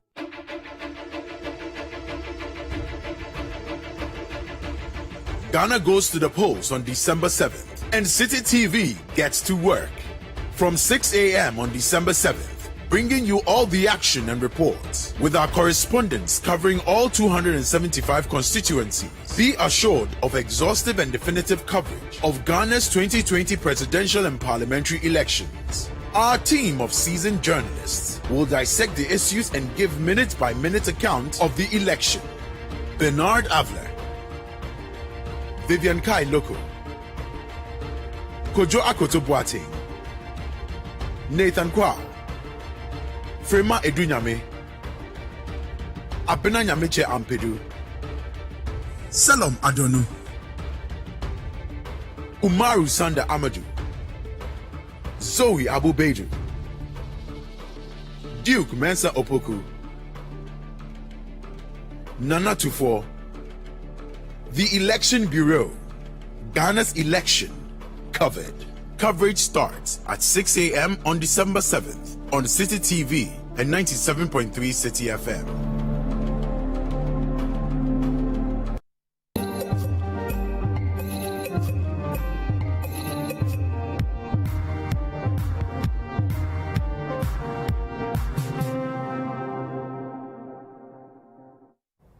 This is the Election Bureau. You're welcome back to the big issue.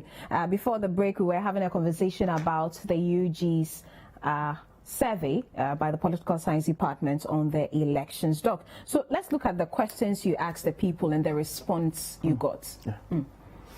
Right, so the first was we wanted to find out whether they were registered voters, so there was a question on it. And then also to see whether in 2012 how they voted, and 2016 how they voted, and then 2020. So we also ask questions like maybe do you feel strongly attached to a political party? Maybe so yes, no, or maybe somehow, and those type of decisions. And then we have that those who said they have strong attachment to political party. That's about 56%. Okay. And then 34% said no, somehow. It's 9.9. All right. Yeah.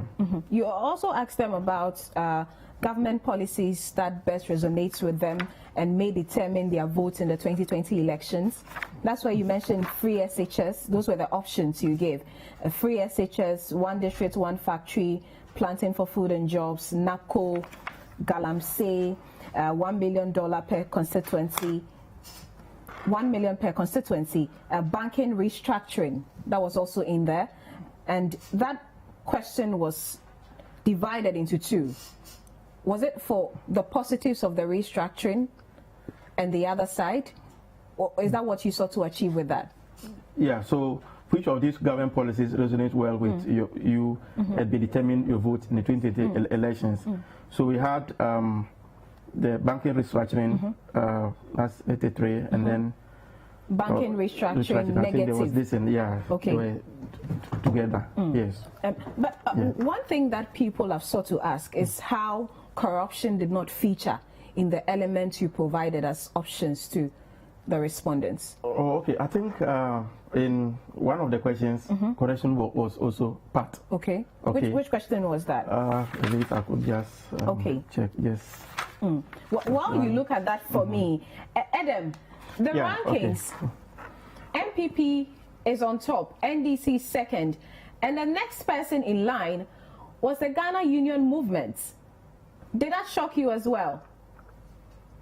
Well, it did. I'm not sure I have paid attention to the Ghana Union Movement at all. So this is surprising, and it is where interrogating the additional information picked through the questions will help us. What exactly were the reasons why respondents felt that GUM was a better option compared with the traditional CPPs and what have you? It would be interesting, PPPs, PNCs. I mean, they're parties that have been there, and one would expect that they provide a more well-known alternative to the existing two. So yes, I'm surprised, and I'm still curious as to what exactly accounts for this shift. Franklin, have you perhaps paid attention to the Ghana Union Movement's campaign and what's... Well, I have. There was a post I made some time ago about GUM, and I've been watching the fire station, by the way. I think that was idealistic, but also very consensuous way of telling people that, look, the whole problem is because Nkrumah was prevented from continuing development. And you see, a part of that can resonate with the electorate, because they're like, Well, all these projects you keep showing and saying that others have gone ahead of us, it's particularly true. So I'll give you two scenarios in two constraints that I've looked at. Botswana, English, Yamanfu. Okay. The GUM, out of 1,237 respondents we spoke with, GUM, they said 8.1% said they'll vote for GUM, and GUM is the third. In Dominique Abena, out of close to 1,700 respondents again, 4.0 said they'll vote GUM, and that is also consistent with the keeping. There are quite a number of others that on the top of my head I can't remember right now. So the GUM scenario is actually real. And I think it's important. I mean, clearly speaking, there seems to be some synergy. I don't know whether it's a religious fervor, but much more on the issues about project abandonment and project waste, which is something I intend studying a bit further. So the GUM effect is real. People should not discount it. And I think we should take a closer look at it, really. But the traditional smaller parties, what does it say about the kind of campaign they are mounting, especially for this year? I mean, my own good friend, Ivo. I mean, if you start saying you do electric shock. The thing is that Ivo speaks very well, and during the debate, Ivo did a whole lot of work. Ivo understands the mechanics of how a country works. In spite of his proclivity to socialism, I like him so much, and I think he's a definitive character that we need in this for a country that wants to progress. But you know, when it comes to the means that people want to relate with, certainly you sitting at the table and chanting Jama, and then people fall off and fall on the ground and say you defeated MVP and this, you wouldn't cut it. Or you say electric shock. He says it's not just a gimmick. No, but you see, it shouldn't be a gimmick. I don't think it was a gimmick. It was actually hilarious and funny. I mean, I thought that. But you see, so when you watch a GUM, and the GUM speaks to your heart, basically. You know, he has this persona of a demigod, and then he keeps saying that, look, the problems you face are not the problems of some white man or anything. It is your own people who have spent millions of dollars and wasted them in projects. He keeps showing all these projects, and I don't know where he got all those newsreel from. They are all newsreel, but he keeps to connect. So that's one. I agree with the McDuke gentleman in the studio who was too worked up because he didn't get the what people were saying. But the GUM phenomenon is real, and if there's time, I will go through all the other 28, 9, 10 and just tell you the purpose. I think GUM should not be underestimated. I mean, if you go to the Suhum area, for example, you'll be surprised. Keep an eye on them, especially in the Suhum area. You'll be quite surprised. And the villages, he seems to have connected, as he said, you know, with his message. It's almost like the Danlati domestication, you know, agenda. And maybe as our democracy grows, you would realize that there may be that, because we clearly would probably need a third force, you know, to at least keep the balance, you know, of power at play, so that the bigger parties don't go off to sleep, you know, and eventually run Ghana into a two-party state. Doc, I'm sure you've monitored GUM, of course, coming on the back of your findings. As a political scientist, do you see that party as that third force with what they've done so far, just coming into force in this election? Well, as a third force, I don't see GUM or any other party for now, looking at the data we have and then the previous elections. The two big 10 parties are so far commanding. It's like Ghanaians have established a duopoly between the two. And normally when it happens, there is a research by Kachima that when a duopoly is established in a democracy, one of the key things is that it will lead to the disintegration of the other parties. And that is what is happening. Presently, we do not have any minority seat. Any of the small parties having a single seat in parliament. And from this data, we are not going to have any of them in parliament. So it means that parliament will still be controlled by the two parties. So duopoly is virtually established, and when that happens, it becomes, unless at a point there's a problem with one particular party, and that is where maybe. So the Goom effect is just initial. This is not going to have any. Let me add a little more. So for Letekuku, for instance, we spoke to 568 respondents, and while NDC and NPP were doing quite well, the Goom comes in third at 1.4%. In Sege, it's 6.6%, but there in Sege, though, CPP edged out Goom because CPP has around 12.7%, and Goom is top. But consistently, Goom seems to be making some inroads. It was a pity the president, the candidate didn't want to debate, so he wanted his chairman to debate. And I'm sure if we had had him, he would have done a yeoman's job. So he's connecting, and I think, you never know. Adam, on the traditional smaller parties, the PPP, the CPP, and the PNC, it looks like their fortunes keep dwindling. Yes, unfortunately so, and there's a need for them to remake themselves. There's a time back, CPP seemed to have done a good job when David Ampofo and co. Using communications and looking at a more strategic approach, I think that trying to do the same thing every election year is not the way to go. They really need to sit down, look at what has changed amongst the constituents in Ghana. It's not the same makeup of Ghanaians you have in terms of what we see as aspirations and the key issues, and rediscover themselves. A comment Franklin made on Ivor, and he's speaking well. I mean, yes, so for the middle, upper moving people, we hear, we understand, we see has a strong grasp, but that's part of the disconnect.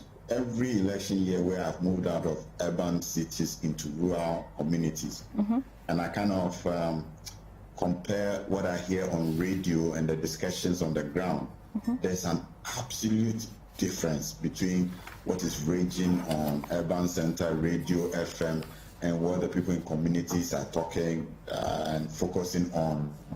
Some of those intricacies must be brought to bear if we're going to have a third force at any point, and they need to connect to the larger majority of Ghanaians who are outside the urban space and have bread and butter and other key issues they want to address. All right, Doc, so back to the questions you asked. We are wrapping up on the survey. I see free SHS sitting on top of the issues that people say best resonates with them among government's policies. What are the figures? For free SHS, 62.2% ranked free SHS, and then followed by one district, one factory, which is just 3.9.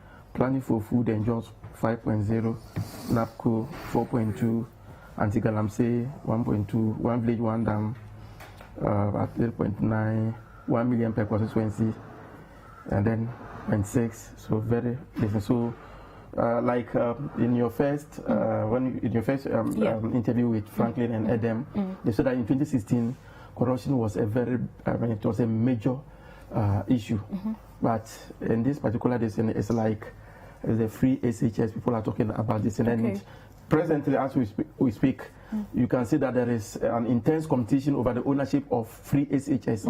Competition? Yeah, because isn't there? There's absolutely no competition. I mean, you see, let him make his point. I know where you're going. Let him make his point. Let's make the point, okay? Because it is a major issue. This one is saying that maybe we started it, maybe progressive manner, we did A, B, and C, okay? Someone, maybe the present government, how they also implemented it. So it means that everybody is trying to explain to the Ghanaian voter that when we talk about free SHS, we have a contribution. So it is a key issue. So it means that the political parties have also identified free SHS as an important issue in this election. Other than that, it would have been, they said, and from the field, people are talking about free SHS, and then they've ranked it very, very, very high. Okay. So finally, what is it about free SHS that they talked about? That's the thing. Is it that they are happy with red, gold, green track? Is it that the students are not having adequate places to sleep? Is it that for some students, because of the COVID, they've not been... I get you. And then this is in line with the Franklin's comment about the questions. breakdown of some of the issues. Okay, all right. So like maybe free SHS, you have this, and then maybe if it's about the economy, there are certain things you have. So that is these are very broad. These are very positive. But I'm saying that. We went straight. Which of these government policies resonates well with you? Okay, obviously. Free SHS is it makes a lot of sense. Everybody, in the NDC government implemented a progressively free SHS policy where certain students, needy students, were identified. These students, the certain cost about their studentship was taken care of. You understand? There was a government launch. It was a public launch. It was not like somebody hiding in his cupboard or somebody writing an administrative letter and saying that I've started free SHS. That was the point. It starts at the point. And government is what? Progressive. The debate has not been about who started or who owns free SHS.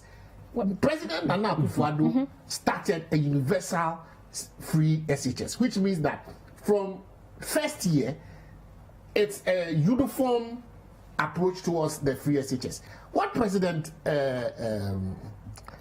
Mahama started was a progressive free SHS. So what he says is that I started the policy in the sense that an aspect of it was started under my administration. President Akufo-Addo says, I gave it, I uplifted it. What I basically did was that I said, look, beyond a segment of the student population based upon whatever dynamics I will look at. Even Kwame Nkrumah started free secondary education in the north. That was for the northern sector. So it's not as if President Akufo-Addo has started something that has never been done in this country before. But that's not what Mahama said. Mahama said he started free SHS. I don't understand what he didn't say. I started an aspect of free SHS with because the policy name is free SHS. Which one? The policy is called Free Senior Secondary School. Which one did Mahama launch? He launched Free Senior Secondary School. Progressively Free Senior High School. He says this. The term is Free Senior Secondary School. You understand? It starts at a point. What President Nana Akufo-Addo started was not started for second and third years. It was started for first years. So do we say that he started first year free senior secondary school? It makes no sense. No. Exactly. So the policy is, listen, the policy is free senior secondary school. It means that at some point when he started the policy, some students did not pay for what they were supposed to pay. That is the argument. And it is not a debatable argument because there's video, there's film. It was launched. It's not as if he did it in outer space. What we are actually focusing on now, nobody is debating President Nana Akufo-Addo for starting universal first year free SHS. So let's say we will call his own universal first year free secondary school. And then when he did his full 4 years, tell us so what Mahama launched. What did he start? I want you to tell us what Mahama launched and the components in there, because the president's argument or the MPP's argument is that we made it outrightly free. But who is debating him on that one? Progressively free. So how then does your candidate say, I started free SHS in 2015? You don't seem to understand. It's a matter of communication. I don't understand. So nobody needs to even debate. See, the point for me is this. What are we debating over? It was even an election issue in 2016. You understand? Whether or not Ghana should go for a universal free SHS system. You understand? That covers all students. The debate was won by the MPP. The government was voted out. President Mahama's government was voted out. So there's not even a debate about that issue. And from when he started, 2017, did President Akufo-Addo start with all the streams of SHS? He started with one, then he moved on to the next. Why do you think the Constitution makes it progressively free? You didn't think it was just made out of thin air? Because you don't have the finances to be able to launch it at a go. So you started progressively. That is why even the Constitution talks about progressive free. What President Mahama is saying is that I started an aspect of it. You have continued. Nice. But don't make it look like before you, there was no form of free SHS in this country. It's actually bastardizing the truth. And that is one of the things that we must put. And that was just a factual argument. Move on. What are we facing presently? President Mahama says, look, we have a situation where we have students going to school in a very haphazard manner. Some are green, some are blue, some are red. That is the problem parents are facing, because parents have had to dig into their pockets to be able to put their kids in private school. So what President Mahama is saying, within 1 year, he's abolishing the streams. He's moving for 1 term. Everybody goes to school at the same time, and you close at the same time within 1 year. And the track record is there. He says, I was building 200 E-blocks. President Akufo-Addo has not even built 1 secondary school. One. Name 1 secondary school that President Mahama and President Akufo-Addo has been able to finish from start to scratch. Not even one in 4 years. And you want to build, you want to absorb this stream of students and say that you are actually doing a free SHS program where you are not even having the infrastructure to do so. President Mahama is promising you that he left office with a certain number of E-blocks. The target was 200. He's coming back, and within 1 year, and you see, this is not about whether you've done it before or not. President Atamil, when he was alive, inherited the 4-year SHS program. At that time, there was not even classroom space for the 4th years. Within 1 year, we uplifted the capacity of the senior high schools to absorb the additional stream of students. We didn't do red, gold, green. That is why we call it a lazy man's approach towards an implementation of a policy. It is a brilliant policy, but it has been poorly implemented. And that is the difference that President Mahama is bringing. He's bringing in infrastructure, and that is not even debatable. You've made your point. Frankly, you want to say something. I have to touch base with Kofi Asare. The professor from Lagos, some of the questions are obviously really great. I think it is important that some of the feedback, I mean, we did, because every year we rate government, and people tell us that, look, you should be doing more qualitative outputs rather than quantitative. We take all of that into consideration. I just wanted to add a further good story. You know, the yield out of 1,732 respondents, and this just as of 2 days ago, by the way, as the data I have before me. GUM is doing 3.9% and it's 10. Yeah. The GUM effect is everywhere. Kofi Asare is the Executive Director of Africa Education Watch. He has joined us via Zoom. Kofi, thank you for your time here on the big issue. I'm sure you've heard the conversations around this free SHS policy and the entire education sector. What will be your initial comments on how this matter is coming up in the campaign? Good morning, and good morning to your listeners and viewers. The free SHS has been a topical policy issue and political issue since 2012, when it was initially proposed by Nana Akufo-Addo and the MPP in their manifesto. And ever since, it has never gone away.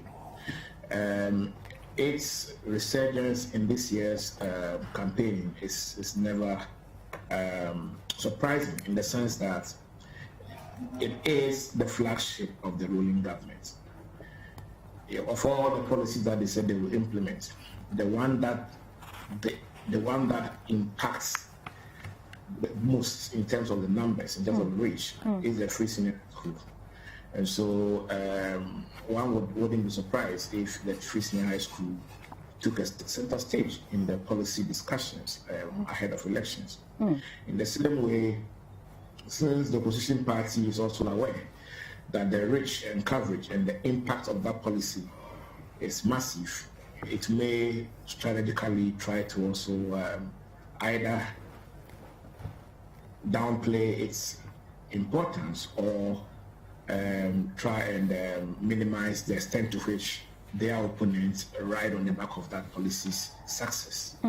And so, in summary, it is not surprising. It is just consistent with the efforts that the present government has put in the policy and the place that the policy has played, on the scale of preference when it comes to the prioritization of promises that this government made in their manifesto. Okay, some news just coming in is that there's a fire outbreak at the GCB Bank Liberty Towers at Kantamanto. As in when we get further updates, we'll be sharing with you here on The Big Issue. But Kofi, you do a lot of work in the education sector. And I'm sure you've heard the NDC flag bearer about what he started in 2015 and how the president and his party are also trying to say that yours wasn't entirely free. We are the ones who brought the completely free senior high school policy. What do you see that two candidates are trying to do here? Well, in the election, every candidate will try and gain some attribution, especially when they feel they, in one way or the other, took part in the process of developing a particular initiative. In this case, it is a free senior high school policy. So the NDC is trying to try and capitalize on the fact that they started the progressively free senior high school. After we subscribed to the Sustainable Development Goals, one of the targets is to ensure universal secondary education. So my understanding of that is that every child who enrolls in basic school must complete the full cycle of secondary education. So the NDC started by implementing a free day school policy, if you like. That is, in essence, the meaning of progressively free, because day students were not paying fees, but then day students were paying, their parents were paying PTA dues then. And so when this government came, they realized that there were people who were boarding students not because it was a matter of choice, but because those were the schools available. And so if you really were interested in ensuring that there's equitable access to secondary education, then you need to expand the frontiers of the free day school policy, which is the progressive free, and then make it free for all. And then it went ahead to include other inputs that are required by students, to not only enter school, but then to play an active role in the teaching and learning process, including free exercise books, free notebooks, free school uniforms, and then one free lunch for the day students. So the distinction between the progressively free and the free senior high school is very clear, except to say that you cannot divorce the fact that the initiative towards operationalizing the progressive secondary education, the progressive free secondary education as enshrined in our constitution, started in 2015-2016 academic year by the previous administration.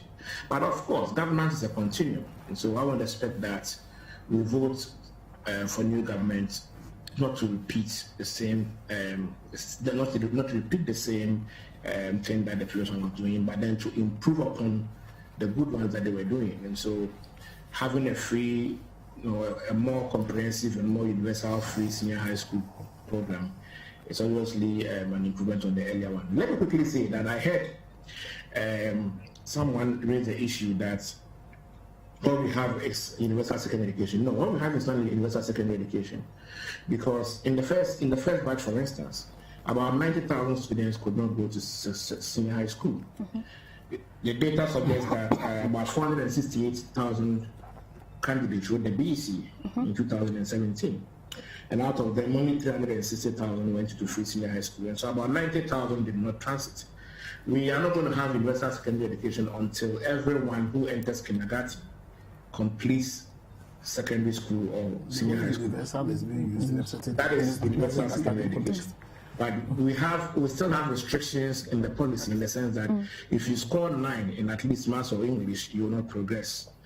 Every policy, travels through a project line and then perfects as we implement it. And so one will expect that eventually the free senior high school will keep refining itself to become that perfect program that assures every Ghanaian that enters kindergarten 1 that you will complete senior high school 3, irrespective of your grades. That should be the minimum qualification every citizen must have. That is what we have in South America, we have in South Africa, and many other countries, because it will help enhance the human capital base of the country. Frankly, it looks like free SHS has become the corruption of the 2016 elections. Well, that's a nice way to put it. Certainly. I mean, free education or free SHS has come to stay. And I think that it is causing the discomfort within the NDC simply because, well, for those who calls the first batch as graduates. What that means is that obviously graduates may somehow translate into votes. I don't know where this conversation was actually, where this whole thing came from, to say that, well, we also share the glory, and as Mr. Kofi Asare has said, the glory ought to be shared. The only issue though is that, I mean, the one person that went ahead and, I mean, is claiming all the glory. It's like Mina takes it all, really. And so these things are allowed. I don't know. I mean, if our strategies of the NDC, I'll probably be talking about other things as well, which I suspect they have, by suggesting that they would make sure the private sector is brought on board, and then also they would abandon the double track system, which I thought was gaining momentum. I don't know where all of this came from by the way. It's a myth. You see, it's the most ridiculous debate you could ever imagine anyone would want. It's like you set your own exam question and then you want to answer it as to whether anybody is fighting with President Danado. He won an election on the free SHS. What other victory could you have when you had won an election on the back of the policy that you will do free SHS? You come and you deliver the policy so haphazardly that it's as if affected people very negatively. And we are saying that we are going to abolish the double track system. Implement one system where everybody goes in once and comes in and comes out at the same time. So, see, this is there's a tendency for this government to hype the mediocre and make it look like it's the best thing that ever has happened to Ghana. So what will President Mahama say about the generating plans that he has put in? They've not even put one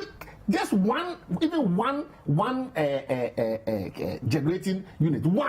The one they launched at, to actually go and launch a generator. You know that generator that can power a 3-bedroom house? There was pageantry about generating, commissioning a generator. One generator that could generate a power for a 1-bedroom house with air conditions was what this government can boast of as its contribution towards the energy sector. When it comes to hospitals, this government has not put up a single hospital, not even one. Yet they make fanfare about ambulances. They have not even put up one secondary school, 1 kilometer of road. They've not even done 1 kilometer. What kind of? This is a government that says that everything, the panacea is free SHS. That is actually what. So why is the NDC back on the free SHS tangent? See, that's the thing. We have refused to engage in a mediocre argument. What President Mahama simply put out was a factual issue that he launched a free SHS program. It's as simple as that. He launched a free SHS program.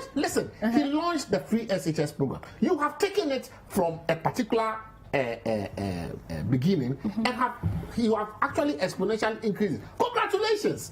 But what you have actually left behind is the fact that you have not, and it's typical with this government, it ignores the infrastructure. You see, that is the brick and mortar of the economy. You've borrowed about 3 times what the governments that have been put together since Kwame Nkrumah's time has done. What do you have to show for it? Nothing. Only what you have to show for it is everything that has to do with consumables. The infrastructure base of this country has been left to wither. This government cannot boast of not even one secondary school, one hospital. These are things that underway, and they say that, for instance, the double track is not permanent. The government has given themselves How many years time, did they give themselves? 5 years. How can you give yourself? When we inherited, listen, President Mills, inherited one whole stream of SS students. He could have gone for double track. What was President Mills's response? He increased the secondary school infrastructure base to be able to ensure that there was not 2 streams of students going to school.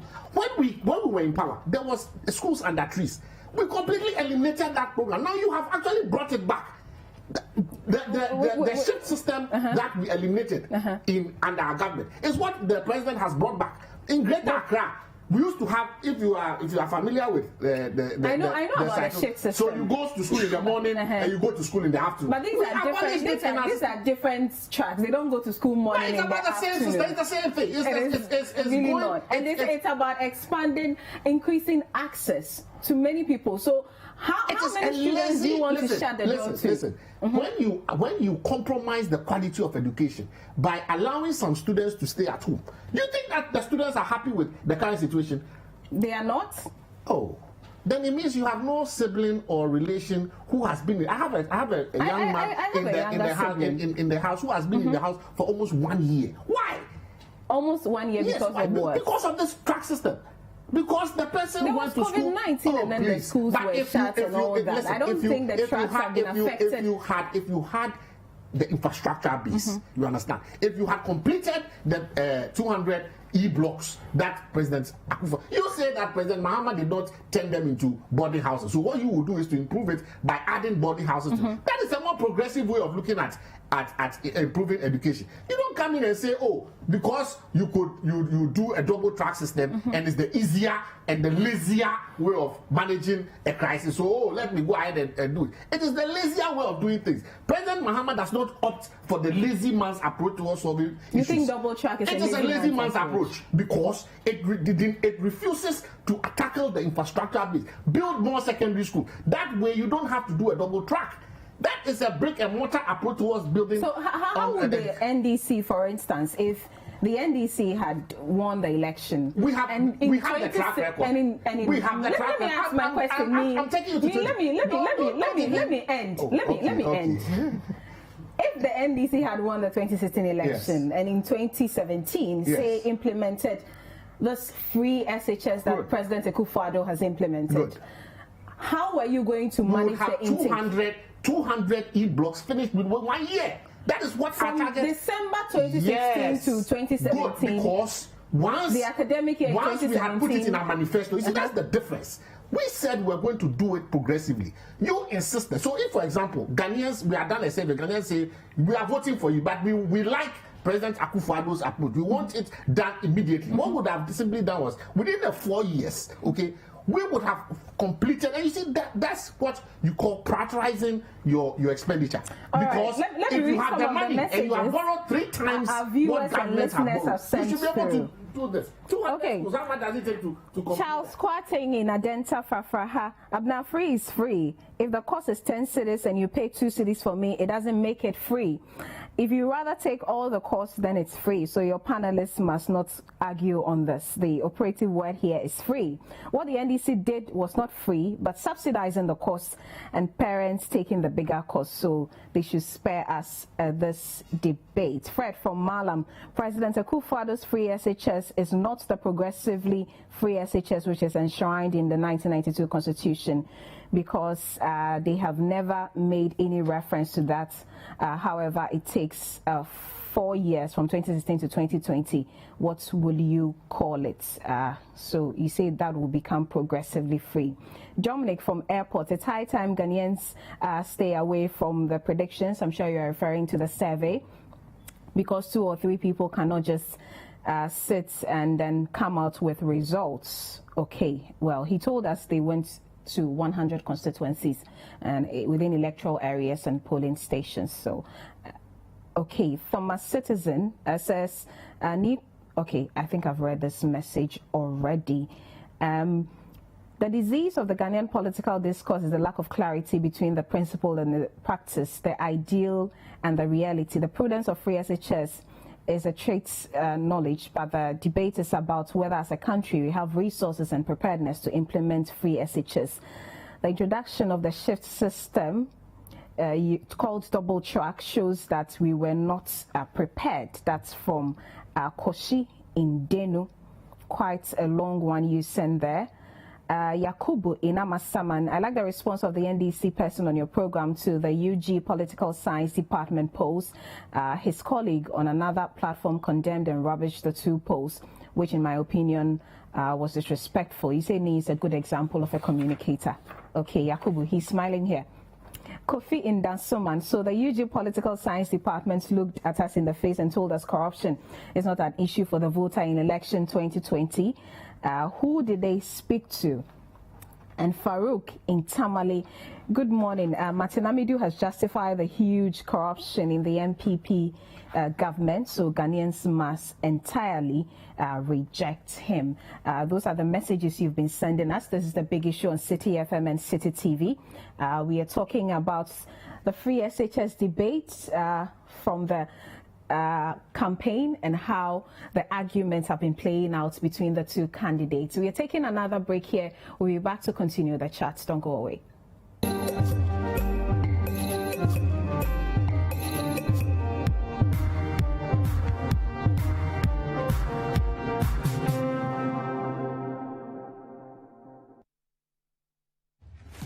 Looking for something new this November? Looking for star-studded suspense? This is what rich, entitled people do when threatened. They conceal the ugly truths to protect themselves. Maybe you're in search of true love. Roses are red, violets are blue. I got a crush on you, baby, would you be my crew? What about a bit of family drama?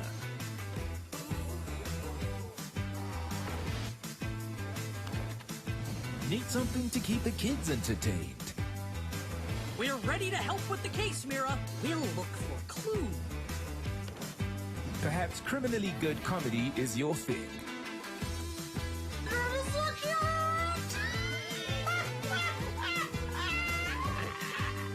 Whatever you're in the mood for, look no further than DSTV.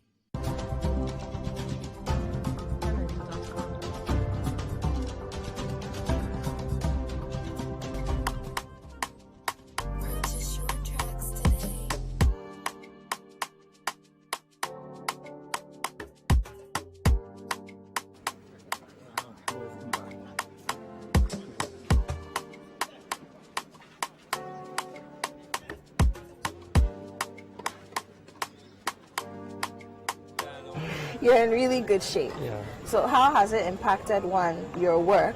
I mean, has it impacted it in any way? Believe me, I would easily gain weight if I don't do sports. Okay. But yeah, it's self-discipline which always kept me going on.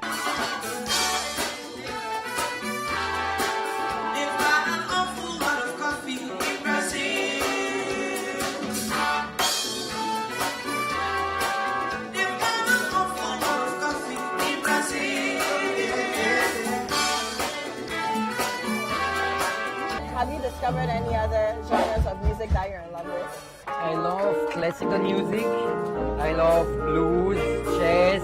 I can listen to many types of music, but only rock music really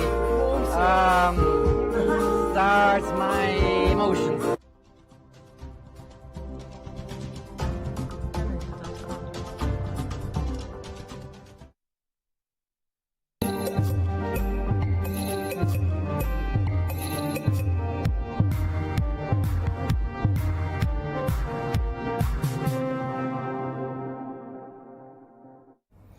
You're welcome back to the big issue on City FM and City TV. On Facebook, Kwesi Mensah is asking, why did City invite a pro-NDC person and not invite a pro-MPP person to talk about the issues? Well, the MPP was invited and government as well. They just did not honor our invitation. So it wasn't deliberate not to have their side in the conversations we are having. I want to return to you, Franklin. You've spoken about the NDC's plan to abolish the double track and other things which was catching on. On your scorecard, how did the government fare in the education sector? Was it all about free SHS or there were other components as well? Well, because we were dealing with ordinal numbers of promises, the free SHS obviously was counted as 100% fulfilled. Because there was a promise that was made. But you see, if you drill down into the qualitative aspects of the program, which I suspect would engage myself and the prop in the studio, you'd realize that the NDC's point is obviously important. That do you have to have education pass through you rather than passing through education? I mean, the system of schooling.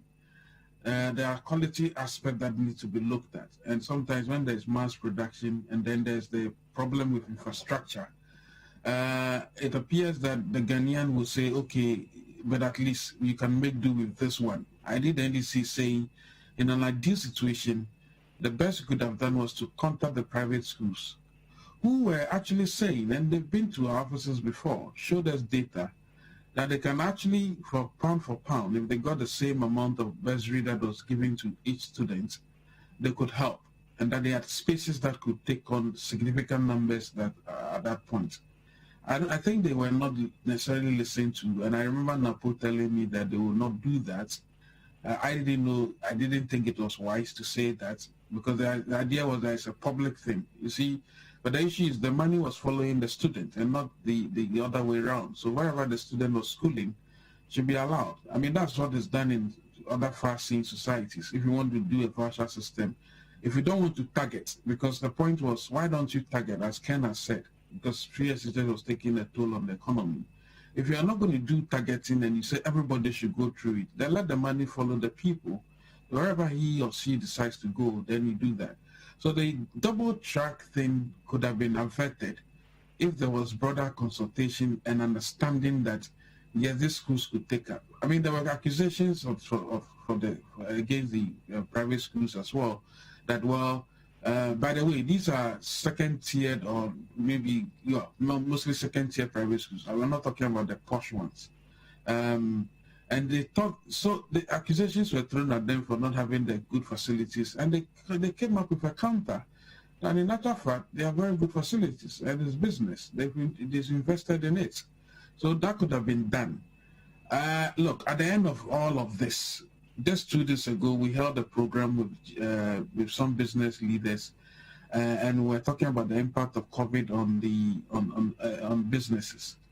One of the professors in Legon, Professor Bokwin, who happens to be an Imani fellow, said, look, the easiest way to get to be unemployed today in Ghana is to go to the university. What does that mean? It means that one, either, well, there isn't enough time for instruction of the numbers that have come through, or maybe the requisite technical and, if you like, the other resource that is needed to shape the students is unfortunately not available. Now, I would tend to be looking at the futuristic contributions of free SHS of a policy like this to the bottom line, the GDP growth of the country. Frankly, some of the numbers I've seen are frightening. And I do not think that in 5 years' time, free SHS will add to make any significant gains to the economy.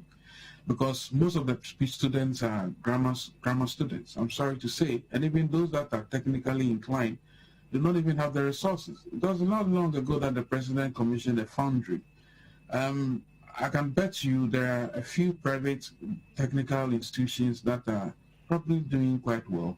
And I think we should engineer the conversations and focus on how we can add to our middle-level manpower skills, because that's what we need right now. We are tired of student reading marketing. There are too many marketers in Ghana. I mean, we are tired of students reading what is literature. People read and all of that. It's good. But a country that wants to leapfrog into the next stage, if you say you want to do industrialize, you can't be popping up industries all over the place and do not have skilled people to do the work. So there's one breadth of having free SHS, but there's the other breadth of the real Armageddon, which will mean that quality-wise, there's nothing we're going to add to the economy. So the point is, how do we engineer our promises even within education? And Mr. Sari has tons of answers to give you. I'll hand over to him because he sees everything. He knows he has this understanding. He's done a lot of the work. And he can tell you that, look, clearly speaking, we may all be like blind people touching an elephant, and one person touches the tusk and says, I think that's the ear. Another touches the leg and says, that's the... These are analogies I'm making. It has no connotation politically. So that's my point, really.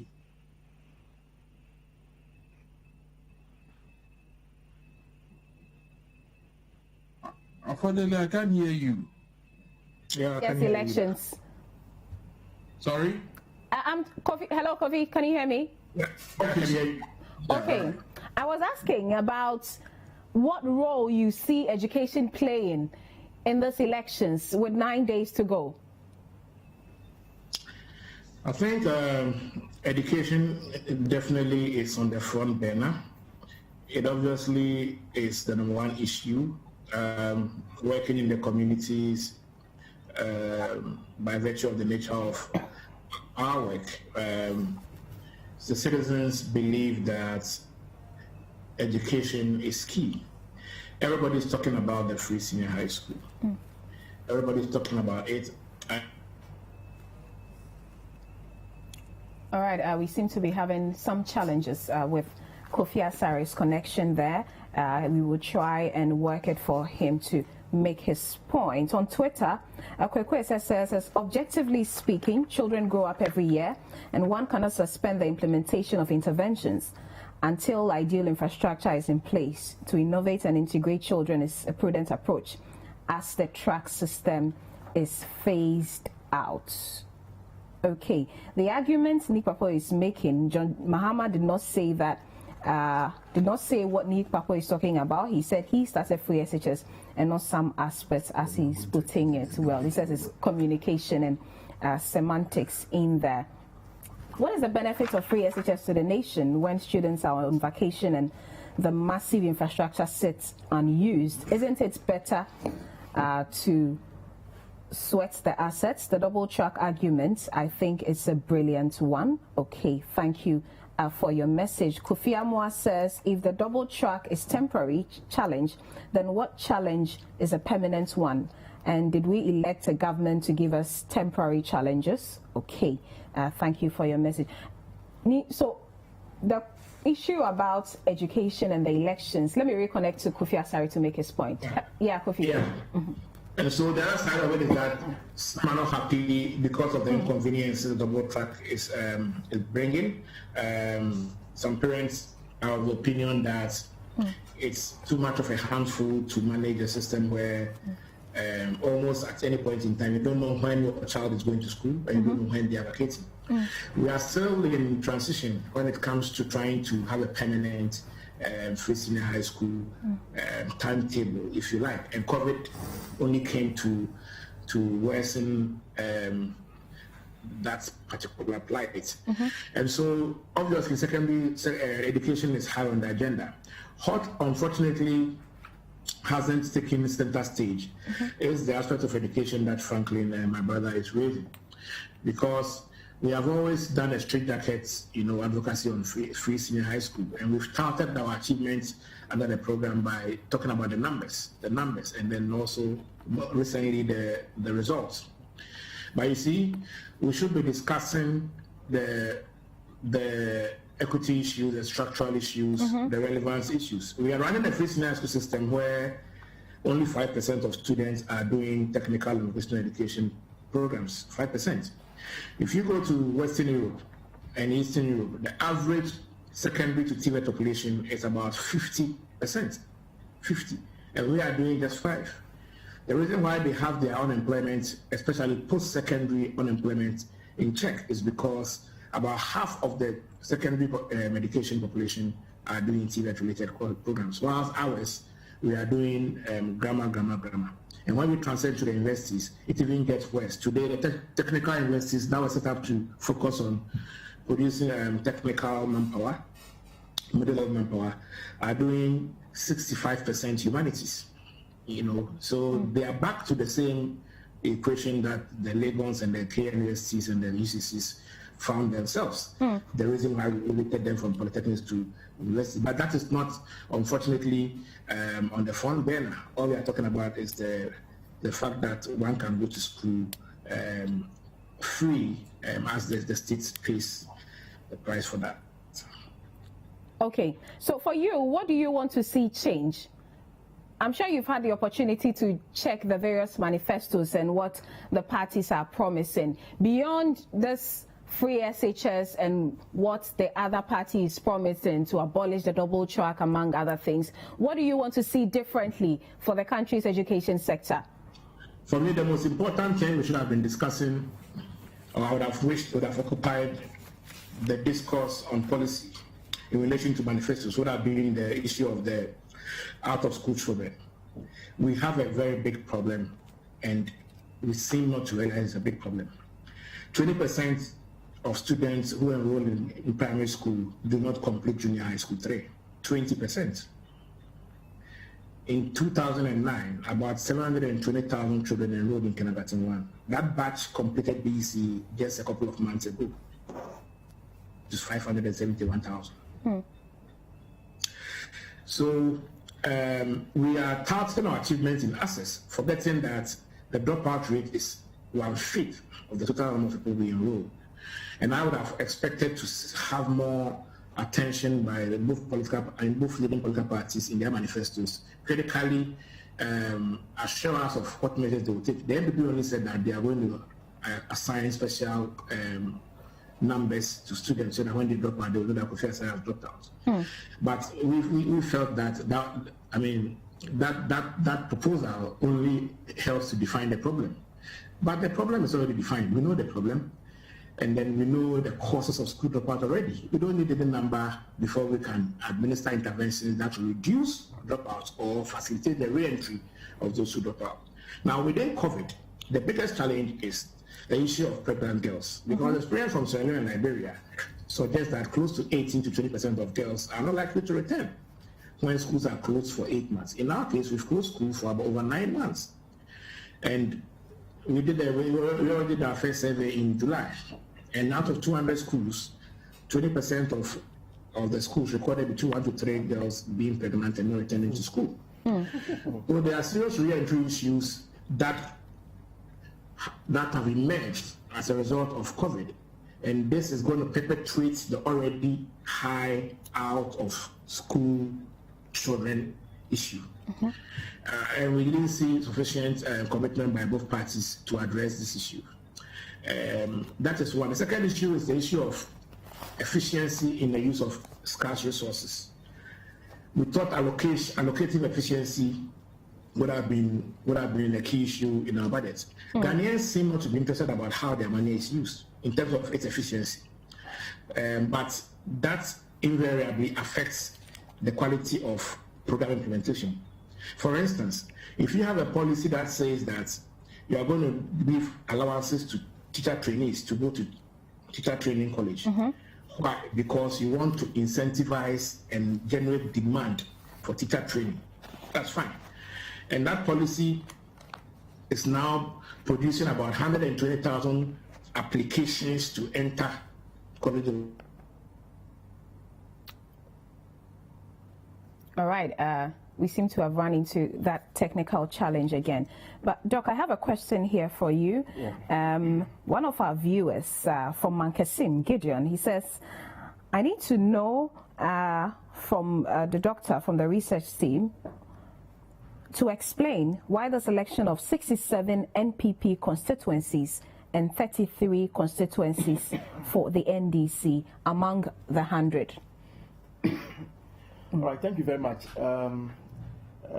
In the presentation we did, we mentioned that 63 of the seats are currently being held by the MPP and 37 by the NDC. From the explanation I have given you, I told that we're looking for swing constituencies. Okay, I went through that. You realize that in 2012, 2016, I said that 34 seats changed hands. And out of the 34, 33 of them were moved from the NDC to the MPP. Okay, they were NDC seats, then they moved to the MPP. In 2016? In 2016. Okay. So currently they are with MPP.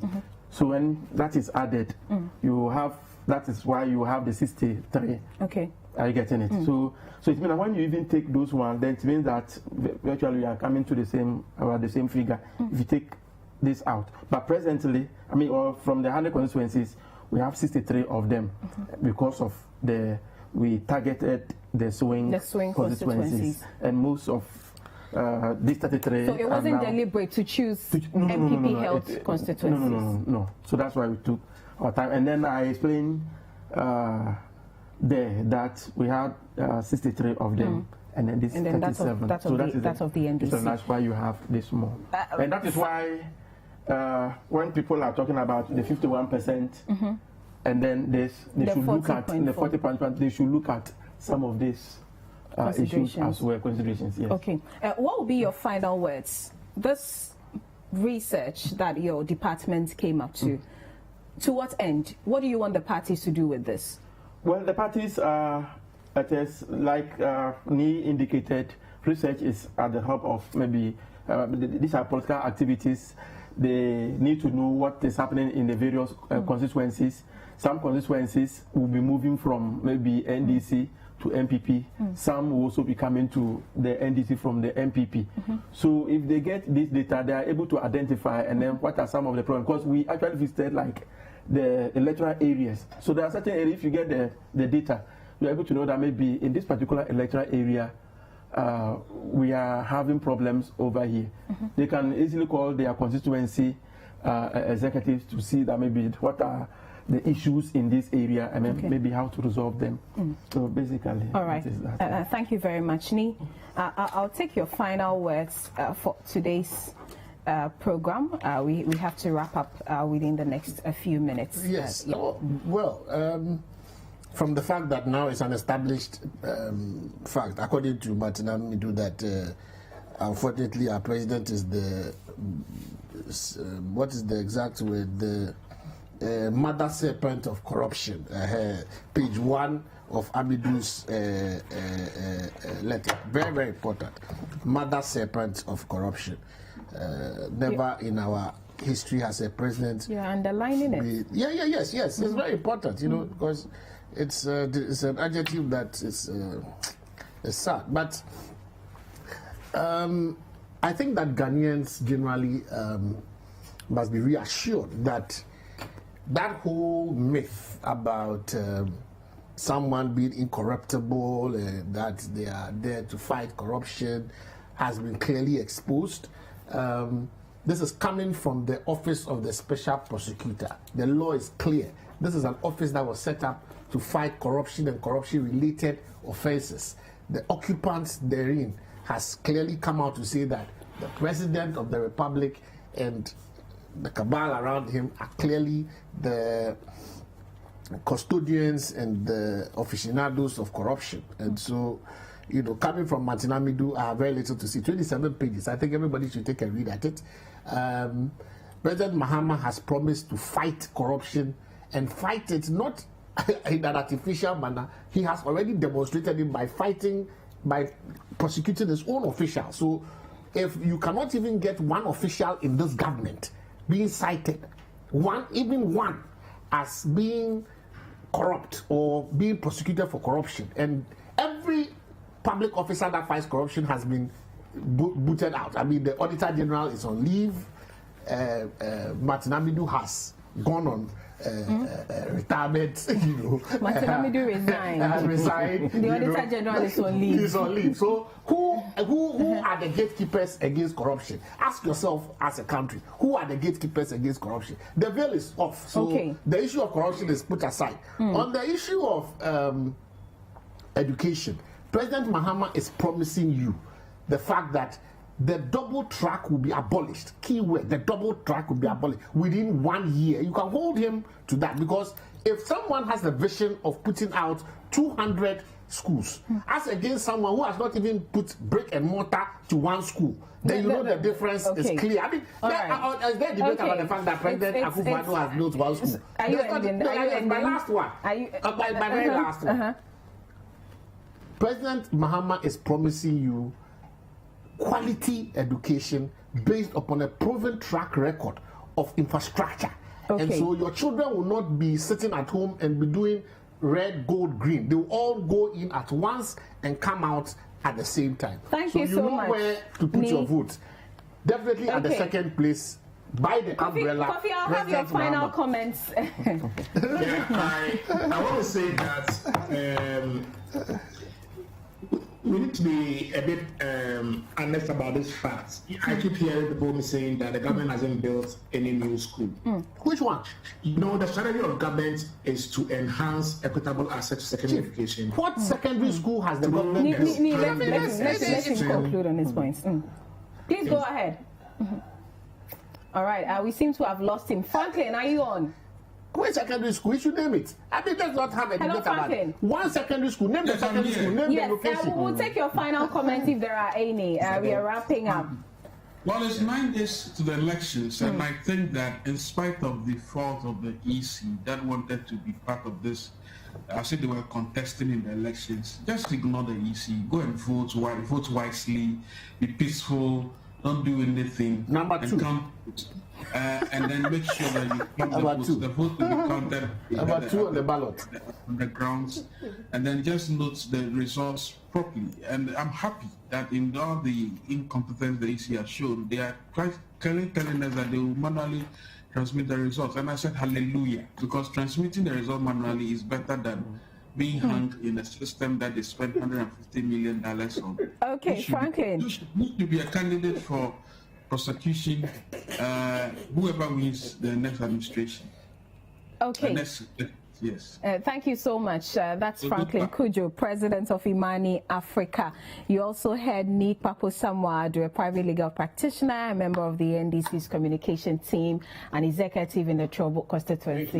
And Kofi Asari is the Executive Director of the Africa Education Watch. He joined us on Zoom. And also Dr. Abdul Jalid Ateku, lecturer of the Political Science Department at the University of Ghana. Adam Senanu, Adam is still with us. It's still with us. So Adam, your final comments.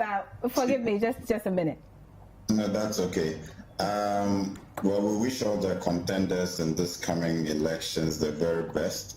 Whichever party wins, one of the first things I would like to push is that we need a new constitution. It will deal with a lot of the excessive executive power. It will deal with a lot of the corruption. It will set us on a new footing. Let's vote wisely, and after that, let's get to reconstructing and moving this nation forward. Thank you. Thank you. Thank you too, and thanks to our listeners and our viewers. This has been the big issue on City FM and City TV. My name is Abena Nyamekye Ampadu. Thanks for your company.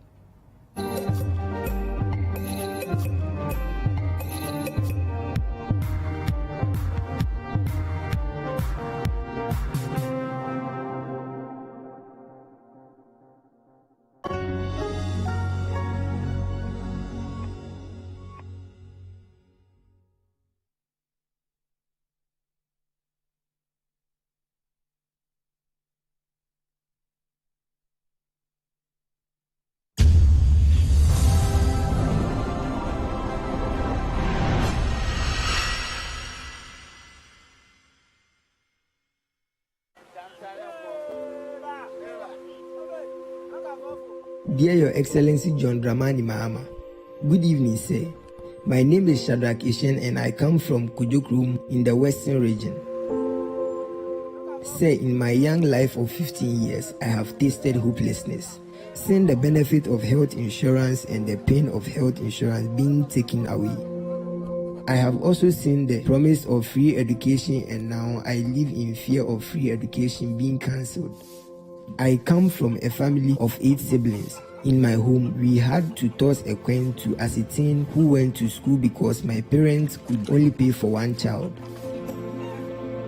Today, all my siblings and peers from my village are in senior high school. I never dreamt that I, the son of a taxi driver from Kujokrum, will attend Accra Academy. My friend from the village whose father is a shoemaker is now in Presec. Yes, Presec in Legon, Accra.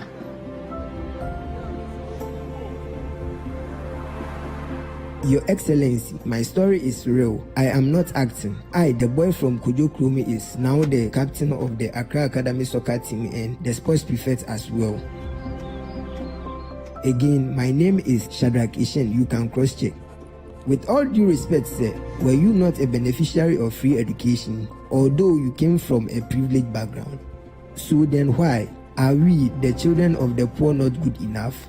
Why do you want to abolish free SHS in any shape or form? Sir, today in Ghana, you will not find any boy of school-going age assisting a shoemaker as I used to do. Your Excellency, the human resource capacity free SHS is building will make Ghana a first world country in my lifetime. Or perhaps is it because an educated generation will not accommodate empty political promises? But sir, that is what Ghana needs, an educated people. Sir, a true leader is one whose ideas outlive him. Free SHS is not that simple. It's a destiny shift. In the next 40 years, the Ghana Nana Addo Dankwa Akufo-Addo is building will have a literacy rate of 96%. My village boys and I will build airplanes and power plants. We will grow everything we eat. We will have 1 district, 50 factories. We will plant food for jobs, manufacturing and export. I promise you, NAPCO will have international offices because we will have to import labor just like in the Emirates where your son and his lovely wife got married. This is the future, said. This is the future. This is the path Nana Addo Dankwa Akufo-Addo has put Ghana on. Sir, for the sake of Mother Ghana, kindly support Nana Addo Dankwa's vision. Please vote for him. Yours faithfully, Shadrach Ishen. A new dawn has arisen in Ghana, which will enable us to build a new Ghanaian civilization, which will be the beacon of Africa and the wonder of the world.